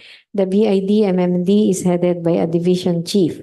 The division has 3 sections, namely planning and development section, policy and coordination section, and information management section. We accept, Mr. Speaker. Under section 15, intergovernmental relations, there's a proposal coming from MP Ramos to add a new paragraph.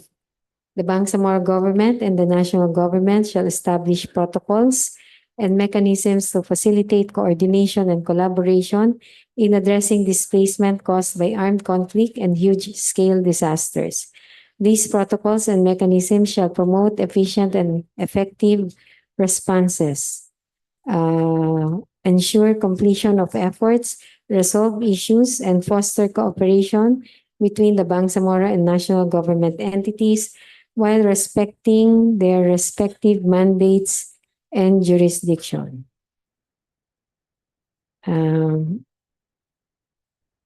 We accept, Mr. Speaker.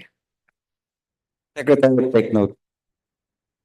Under as in the proposal of MP Ampatuan pertaining to the first paragraph of the same section, I think we've resolved the use of BOL. That was already agreed upon in the Instead initial of- stages of the amendment. Okay.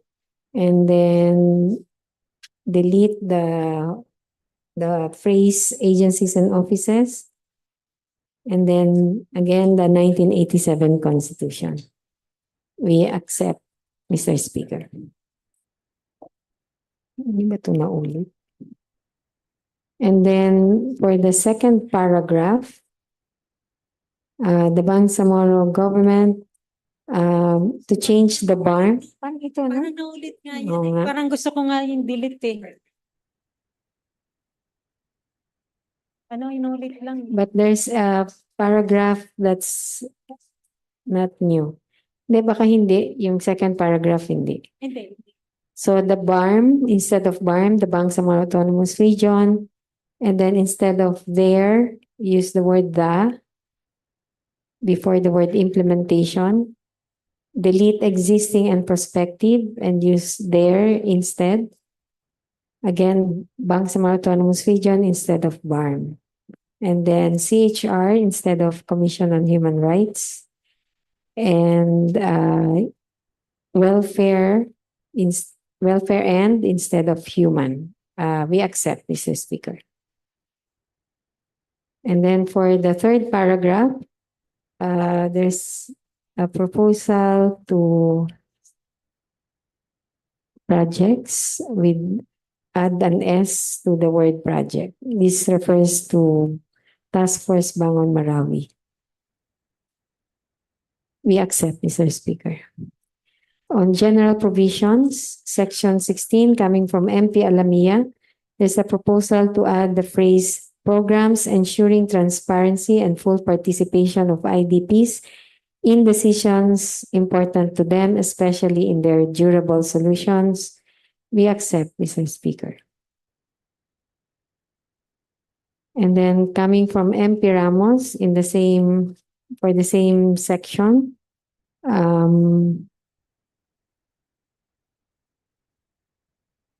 it's a new sentence after the word country.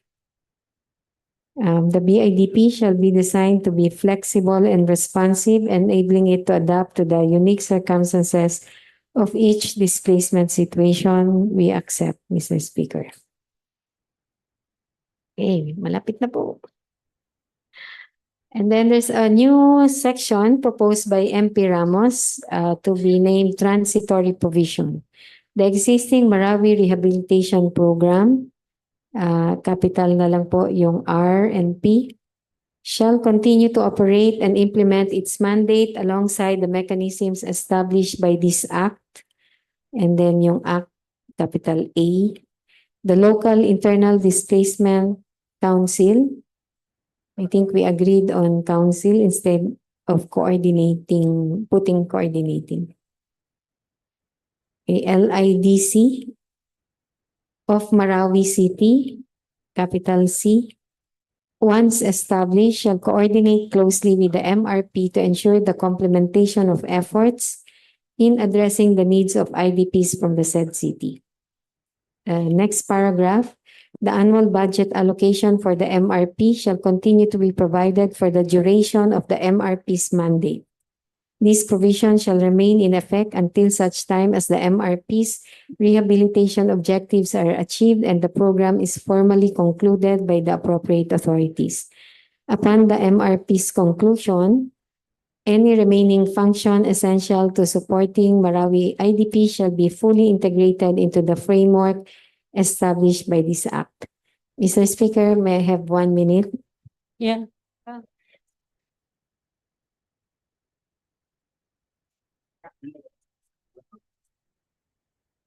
1 minute suspension.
Session resumes. 7 pages pa? 8 pages.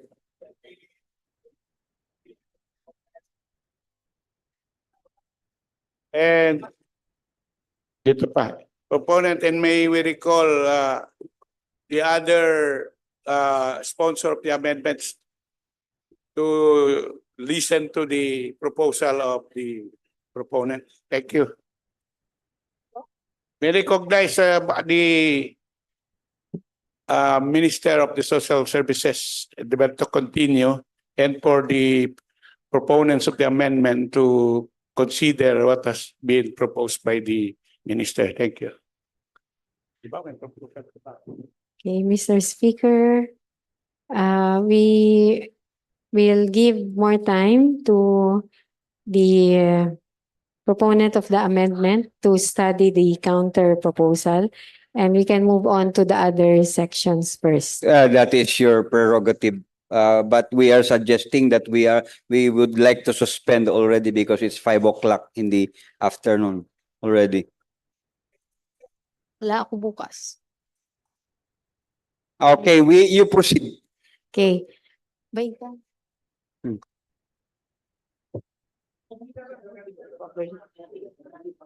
Yung early recovery Yes. Mr. Speaker, on section 17, I heard MP Ampatuan to earlier that the proposal is to change early recovery plan under section, tama po, sa baba. Yan. Early recovery plan on the taas. Okay, yan. Yan. Early recovery plan under section 17 to rehabilitation and recovery plan instead of early recovery plan. We accept, Mr. Speaker. Secretary, take note. So that goes for the body of the provision. So it's the title and also the body which mentions early recovery should be changed to rehabilitation and recovery plan. Yeah, Mr. Speaker, just for the record, Mr. Speaker and Madam Proponent, the reason behind is that the context of this bill is towards durable solution. And if we exclude rehabilitation, we are not talking about durable solution. Thank you, Mr. Speaker. And we accept the proposal, Mr. Speaker. In relation naman to the to the next provision, which is Bangsamoro rehabilitation and transition, there's a proposal coming from MP Ampatuan to change the title from Bangsamoro rehabilitation and transition to integration of IDP rights in rehabilitation and development plans. We accept, Mr. Speaker. Will you accept? Yes, Mr. Speaker. Secretary, take note. And for the next section, there's a proposal coming from MP Ampatuan to change shall have the right to are enjoined.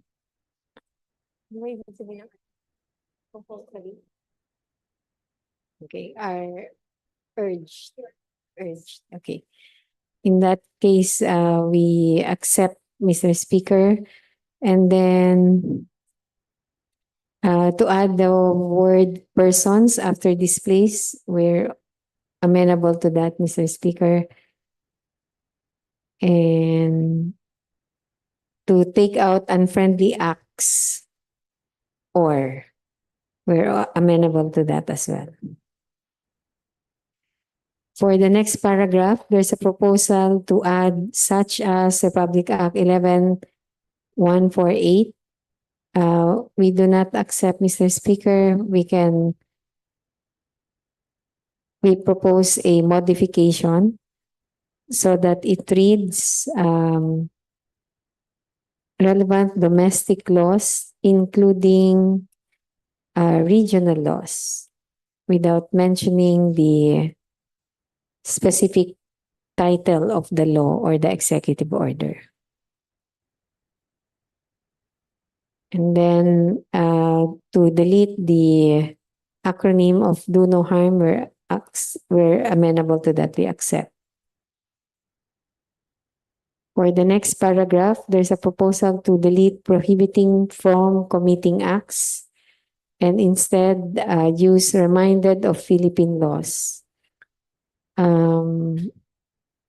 should be, it should be subject to Philippine laws.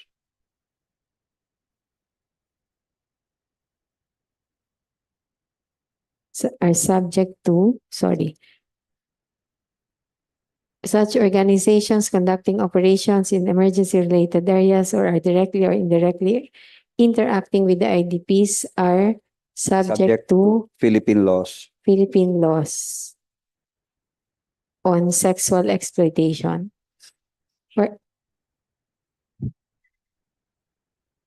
But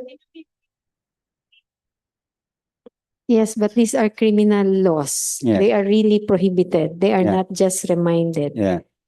So we're amenable to the proposal of the speaker to say that they are subject to Philippine laws on sexual exploitation and sexual abuse, Mr. Speaker.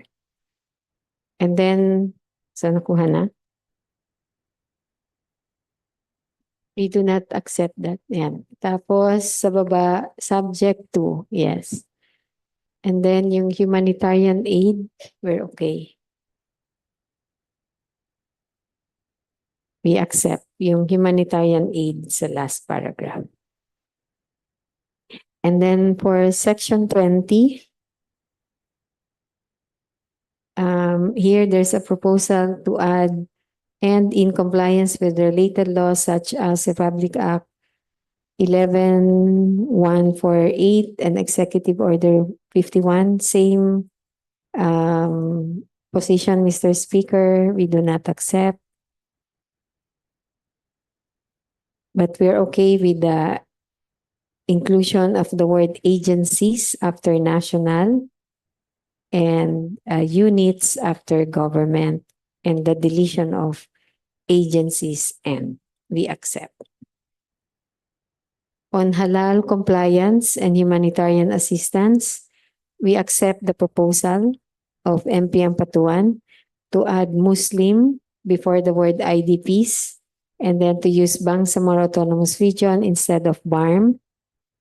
Add national government with capital letters N and G after Bangsamoro government. And to delete Islamic before the word beliefs, but add the word Muslim before population. We accept those amendments. In the second paragraph, we accept the amendment of changing letter O to letter D in BIDMMO or D, and then to add Muslim before the word IDPs. Okay, for section 19, role of BHRC, we accept the proposal of MP Ampatuan to delete the full name of BHRC but to use the acronym instead, and then to add autonomous region after Bangsamoro. And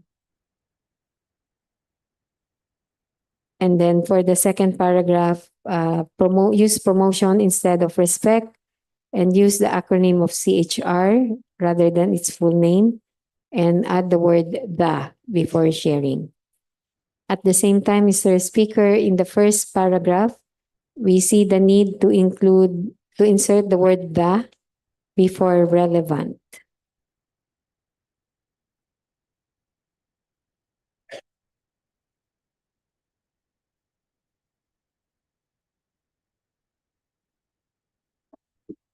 Saan na tayo?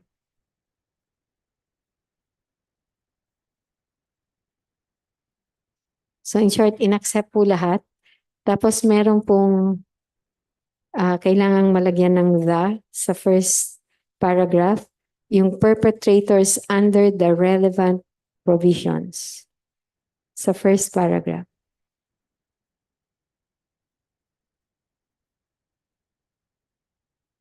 Yes.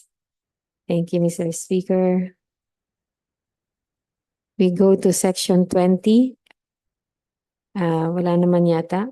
It's just the numbering. And then appropriations. There is a proposal to add accounting and auditing before rules and regulations. We accept. And then the proposal to delete Bangsamoro in the second paragraph and add the phrase budget of the MSSD and concerned ministries, offices, and agencies in the general, and then add the phrase of the Bangsamoro after the act. We accept. And then for implementing rules, Mr. Speaker, we accept all the proposals to delete its and use the in the first paragraph and to add of this act after implementation. In the second paragraph, to add implementing before rules and then delete Bangsamoro ministries and agencies enumerated in section 11B and then to add and concerned Bangsamoro ministries, offices, and agencies. And to add CSOs without using the whole phrase civil society organizations and people's organizations, and use the acronym of IDPs instead of internally displaced persons. We accept, Mr. Speaker. On periodic reports, this is a proposed new section, which will read this way. The Council shall submit an annual report to the Chief Minister indicating, among others, the list of programs being implemented and the stage of implementation. It shall likewise submit such periodic or other reports as may be required from time to time. We accept, Mr. Speaker. And then a proposed new section, mandatory review of the implementation of this act. Every 5 years after the effectivity of this act, an independent review panel composed of experts to be appointed by the Chief Minister shall review the implementation of the act and shall make recommendations based on its findings to the Chief Minister and to the Parliament. We accept, Mr. Speaker. But yes, we maybe ask the Secretariat to present the Clean copy. document coming from MP Ampatuan, where you will see the changes in the order of certain sections.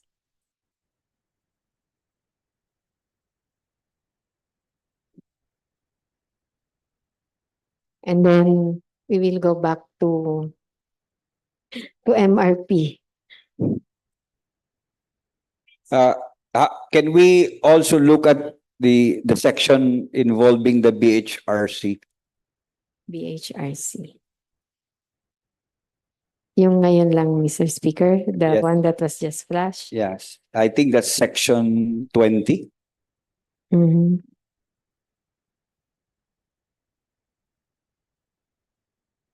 Yes, Mr. Speaker.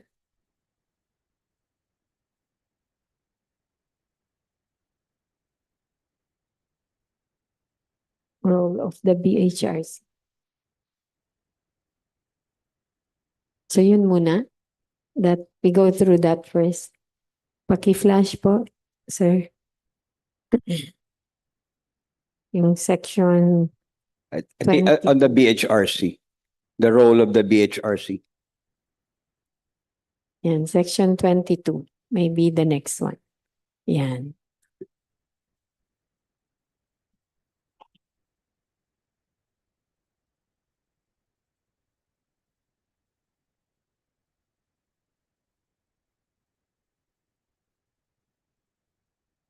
Is this limited to revised penal code and other special laws?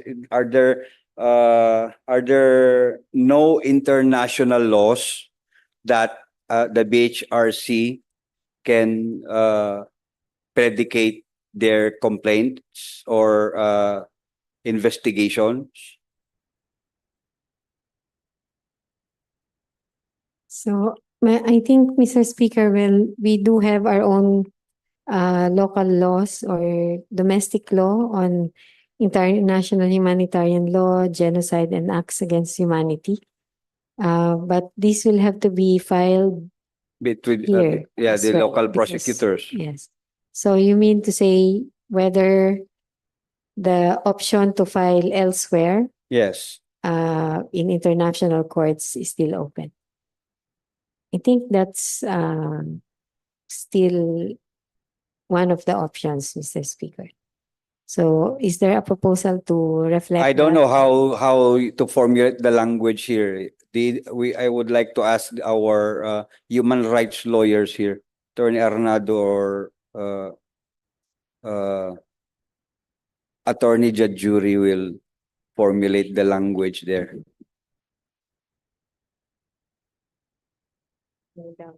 International.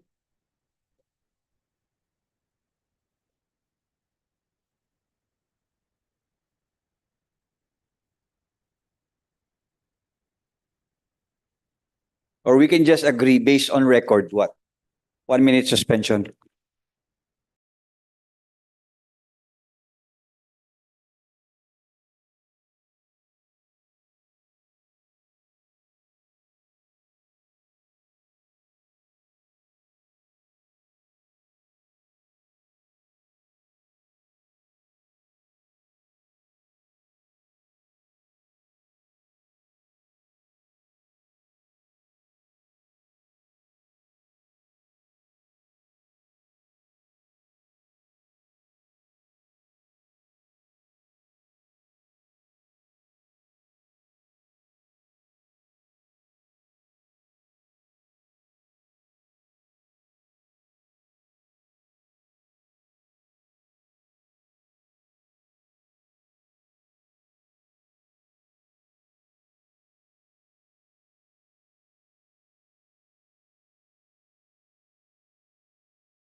Leader.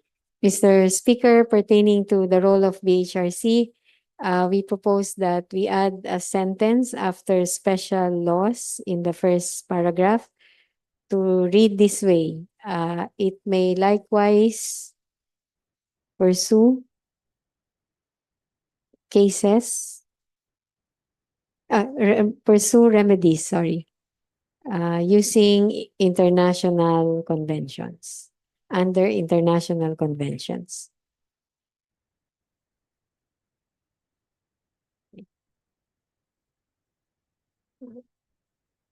Okay, Mr. Speaker, we are waiting.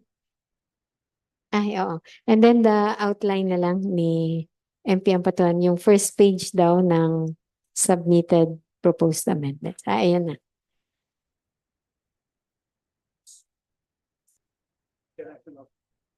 Yeah. Take note na lang and then let's go back to that. So Mr. Speaker, we go back to the outline. Maybe MP Ampatuan wants to make a short presentation.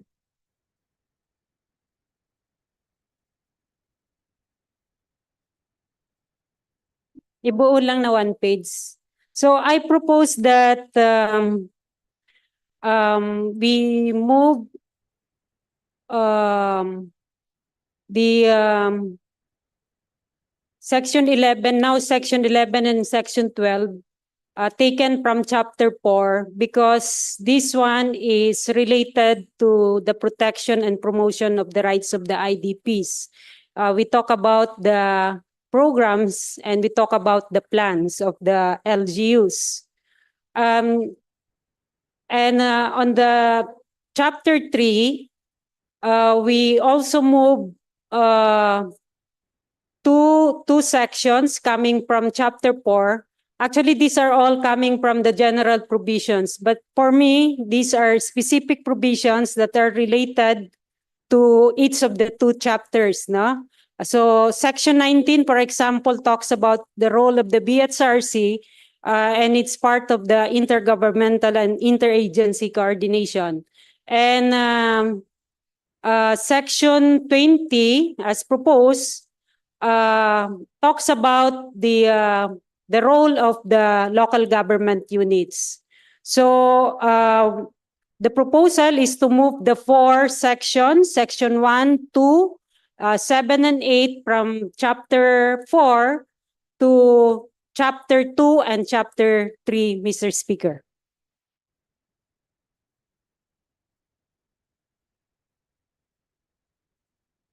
The proponent.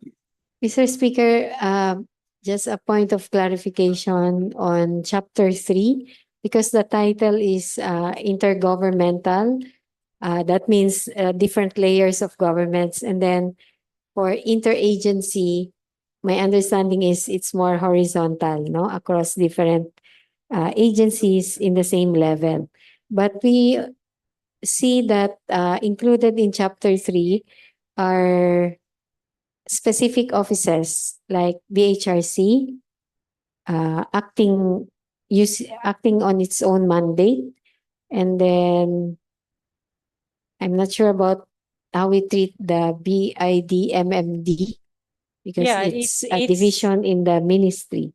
Yeah, it's the same. If we move that, if we do not agree on moving that, we might as well move the BIDMMD.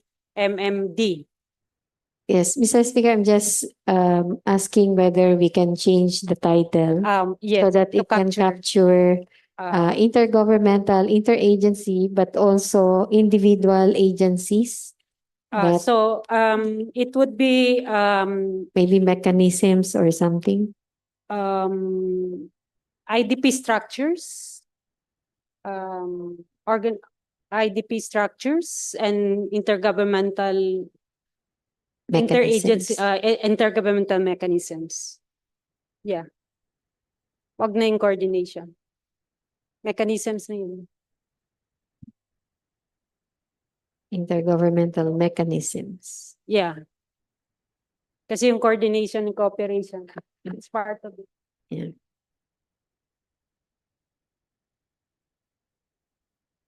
What about the recognition of IDP presence? IDP structures, that is an I structure of the internally displaced persons. I think you should review it further. Yeah, we refer to the BIDCC, their function, the LIDCC, the BIDMMD, organizational structure. We can agree on, I'm just putting this on the table. The proposal in section 11 and 12, this representation might agree on it, or the chair could agree on it, but I think section 19 and 20 are already properly placed in chapter 4. So in that case, Mr. Chair, we might as well transfer the section 17 now and 18. To saan daw? General provision. Because that is the most important intergovernmental interagency mechanism. I think that is composed of the different ministries of the Yeah, it's council. yeah. But the council, but the division is just an office under the MSSD. Section 17 and 18. I suggest that you retain section 19 in 20 in chapter 4, and we can agree on the other movements that have already been proposed. Ano na? Balik yung...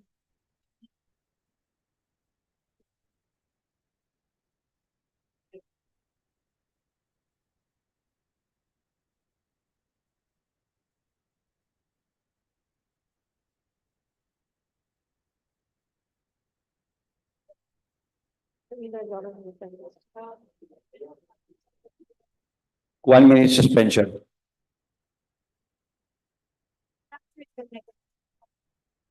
Wala nang idea.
We propose that chapter 3 be titled Structures and Mechanisms.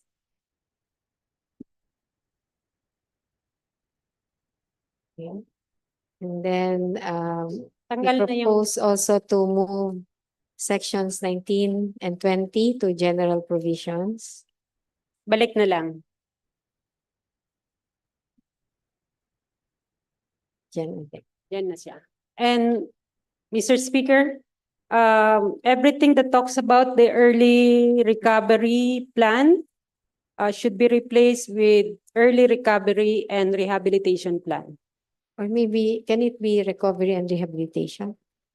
Yeah, Yeah. So it can Recovery and cover early rehabilitation. and not so early. Not so Late. You're recovery. referring to section 12. Yeah, Yes. recovery and rehabilitation plan, be it early, immediate, or Early recovery No, no. and rehab or recovery. recovery and rehabilitation plan. Mauna Recovery yung recover bago ka makarehab. And that goes for all sections That where talks there about- is mention of early recovery plan. Yes. We mean recovery and rehabilitation plan. Okay, thank you so much. But that is subject to style. Okay. Yes. That's subject to style.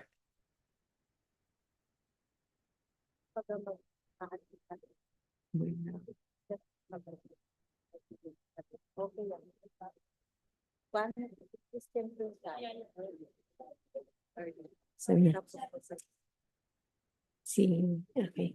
Sige na. Mr. Speaker, there's also a proposal for the section that was introduced by MP Ramos. So there's a modification, proposed modification of the proposed amendment to read this way. Anong Can ano you po to? continue flashing there? Yung matrix na may transitory provision.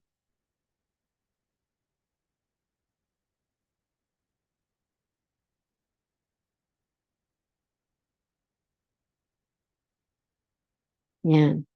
So we can retype this. The existing Marawi Rehabilitation Program, MRP, under the Office of the Chief Minister shall not be affected by the provisions of this act, period.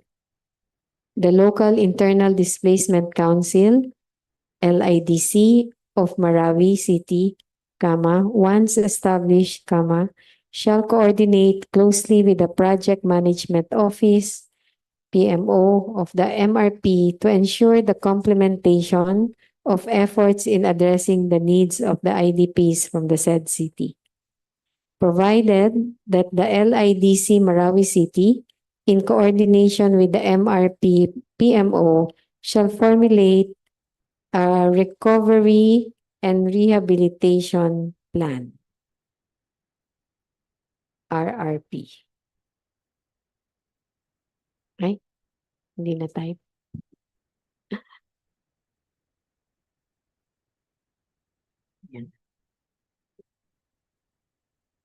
That's the last, Mr. Speaker. Apoy. Meron pa. First, Mr. Speaker, to MP Anado, I cannot, but I yield first because I have some manifestation to make. MP Anado, take over muna.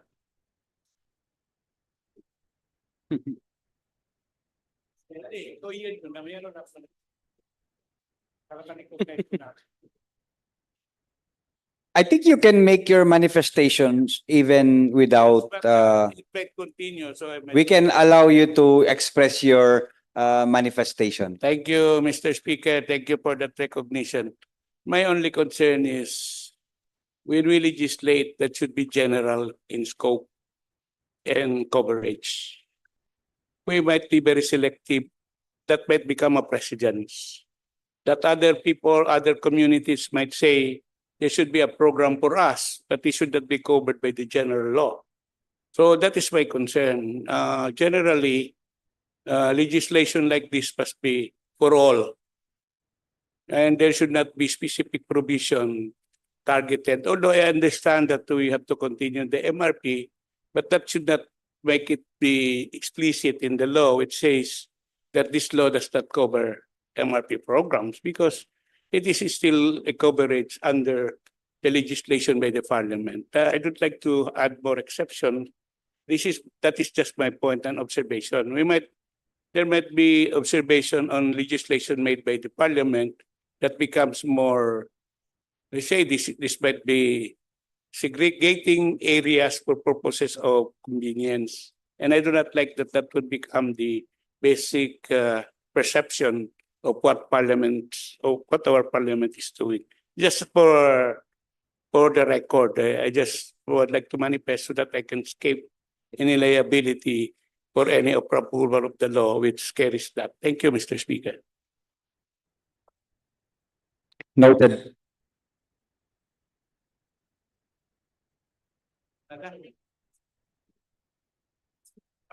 May we recognize MP Said Sheikh, Mr. Speaker?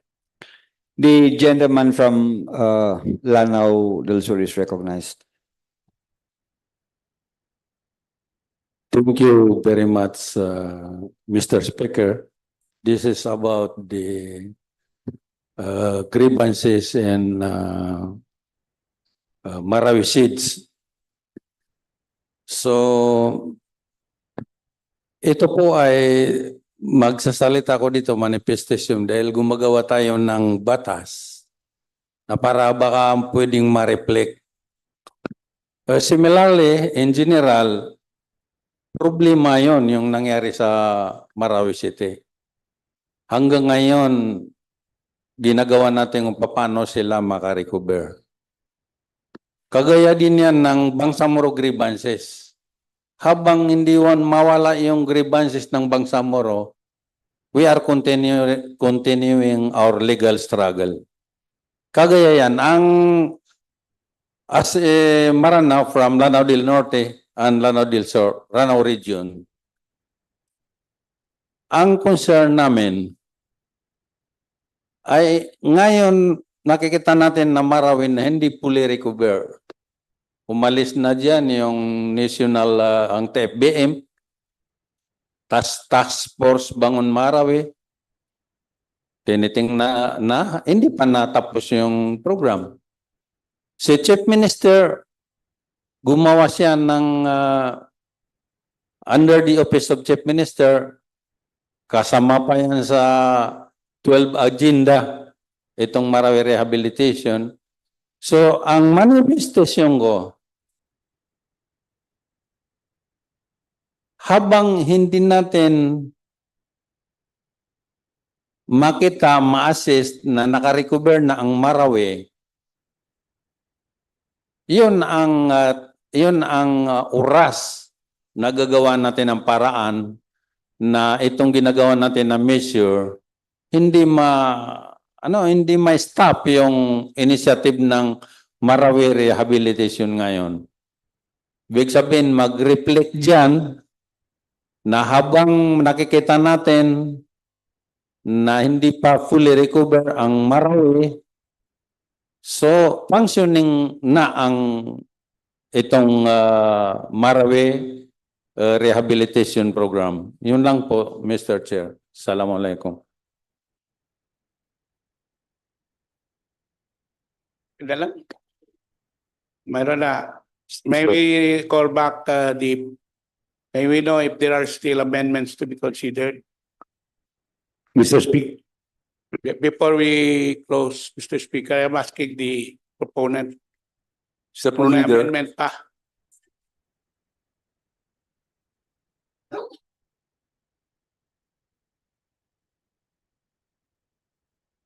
Mr. Leader, Yes, before we will ask them to, then we will recognize you. Mayroon pa ba before we recognize?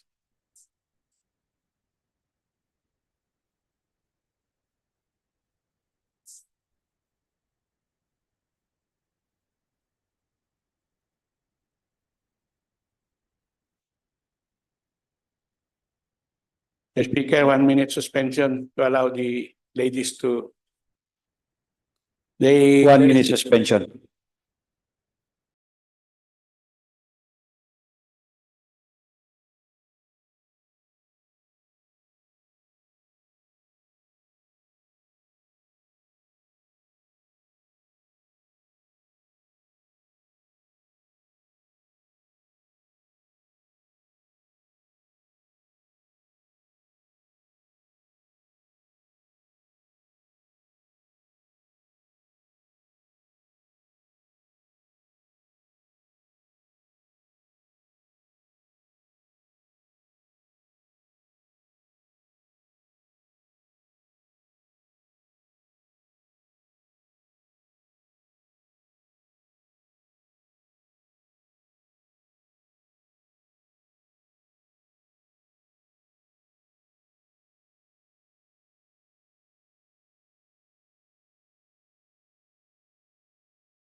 Session resume. Thank you, Mr. Speaker. May we recognize before I give back the pronouncement from the proponent to MP Alibabaw of Lanao. The gentleman from Lanao del Sur is recognized. yes, thank you very much, Mr. Speaker, Mr. Leader, and of course, the proponent of this measure. I just want to ask a very important question. Because in section, I don't know what's the number of that section, saying that the Marawi Rehabilitation Program is now absorbed once by this law, once it becomes a law. Now, my question is to the proponent, why do we have to include the situation in Marawi? Because it's a separate, we remember that the parliament have created, organized a special committee on Marawi. That is a special program for the people of Marawi. So once it is now incorporated in this measure, I think automatically the MRP will now be abolished. Am I correct, Mr. Speaker? Mr. Speaker, well, first of all, we are now in the period of amendments, but and this was asked actually during the period of interpellation. During the period of And interpellation. precisely because of those questions, there was this proposal coming from MP Ramos to clarify that the MRP, the existing MRP shall continue. And that's what it says here. The existing MRP shall not be affected by the provisions of this act, because that was one impression that was raised during the period of interpellation, that because we are creating local internal displacement councils, that would be the main body, including in Marawi, and therefore there would be no more Marawi rehabilitation program. So we're clarifying here in a specific provision pertaining to Marawi that it shall continue to exist, and that it will have to work with the LIDC so that there will be complementation of the different programs and projects of the respective bodies. Thank you very much, Mr. Speaker.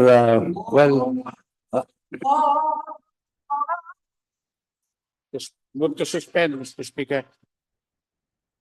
1 minute suspension.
Session resumed. Mr. Speaker, the floor is still with FP Babao just to state for the final. Thank you very much, Mr. Speaker. Actually, during the suspension of the session, we had a brief talk, and then I'm satisfied with the explanation of our colleagues. So I would like to express my sincere thanks to each and every one of you, especially the speaker and the floor leader. Maraming salamat po. Thank you, my brother MP Babao. Mr. Speaker, I think there are no more amendments. All amendments have been considered. I move to close the period of amendments. Now, a motion from the floor to terminate and close the period of amendment. It has been strongly seconded. No objection. The motion is approved. Mr. Speaker, may I now move that we approve on second reading by viva voce the particular bill. There is now a motion from the floor to approve on second reading BTA Parliament Bill number 32, an act protecting the rights of internally displaced persons of the Bangsamoro Autonomous Region Muslim Mindanao, providing mechanisms therefore and for other purposes. Any second? Having been seconded, hearing no objection, the motion is approved. We will proceed on viva voce voting. All of those who are in favor of BTA Parliament Bill number 32, say aye. Aye.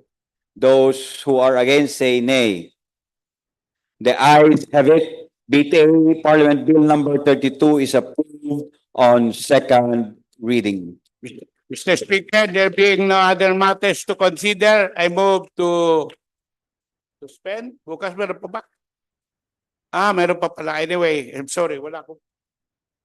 I would like to correct myself, Mr. Speaker. There's still one item on the question hour. May I recognize, I move that we proceed to the question hour. And also move From Maguindano is recognized. sa Bayan ng Patuan. Thank you, Mr. Speaker. For the information of everyone, under Section 1, Rule number 11 of the Bangsamoro Parliament's rules, it provides that we have a question hour. A question hour refers to the 60 minutes every first Wednesday of the month when there is no Chief Minister's hour, wherein the members of the Parliament may ask members of the Cabinet questions related to the policies, programs, projects, and those pertaining to their official functions. Mr. Speaker, we've submitted question intended for the Ministry of Environment, Natural Resources, and Energy last month. Last month, Mr. Speaker, and duly signed by yours truly, then Deputy Floor Leader Attorney Jose Lorena, Deputy Speaker MP Attorney Liza Alamia, MP Attorney Siti Pani Uyud, MP Khalid Aji Abdullah, and MP Engineer Don Mustafa Luong. Mr. Speaker, this was forwarded by the Secretary General to the Ministry of Environment, Natural Resources, and Energy. And today we're expecting that the Minister of the MENRE is here to answer the prepared questions. However, Mr. Speaker,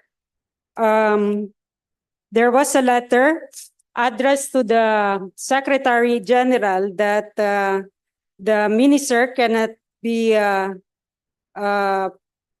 present physically in today's question hour because of equally important activities in Manila.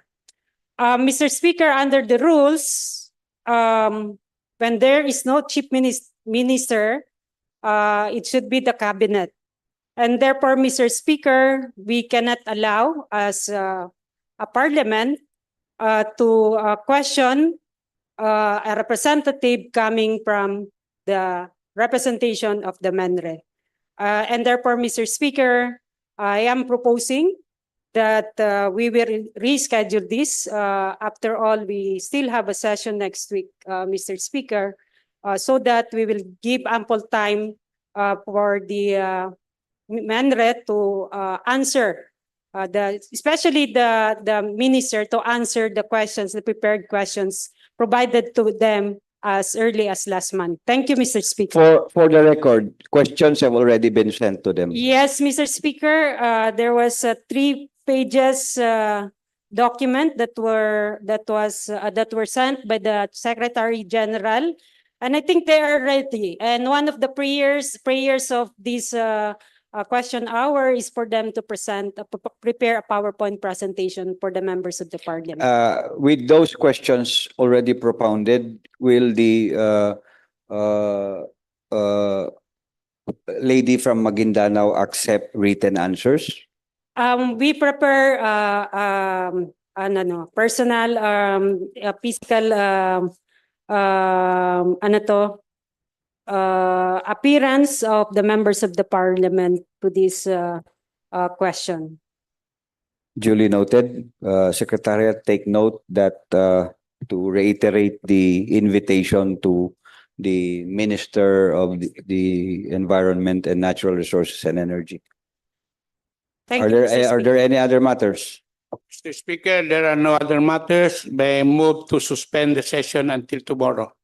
There is a motion. Session is suspended until tomorrow at 1:30 in the afternoon. Thank you, Mr. Speaker.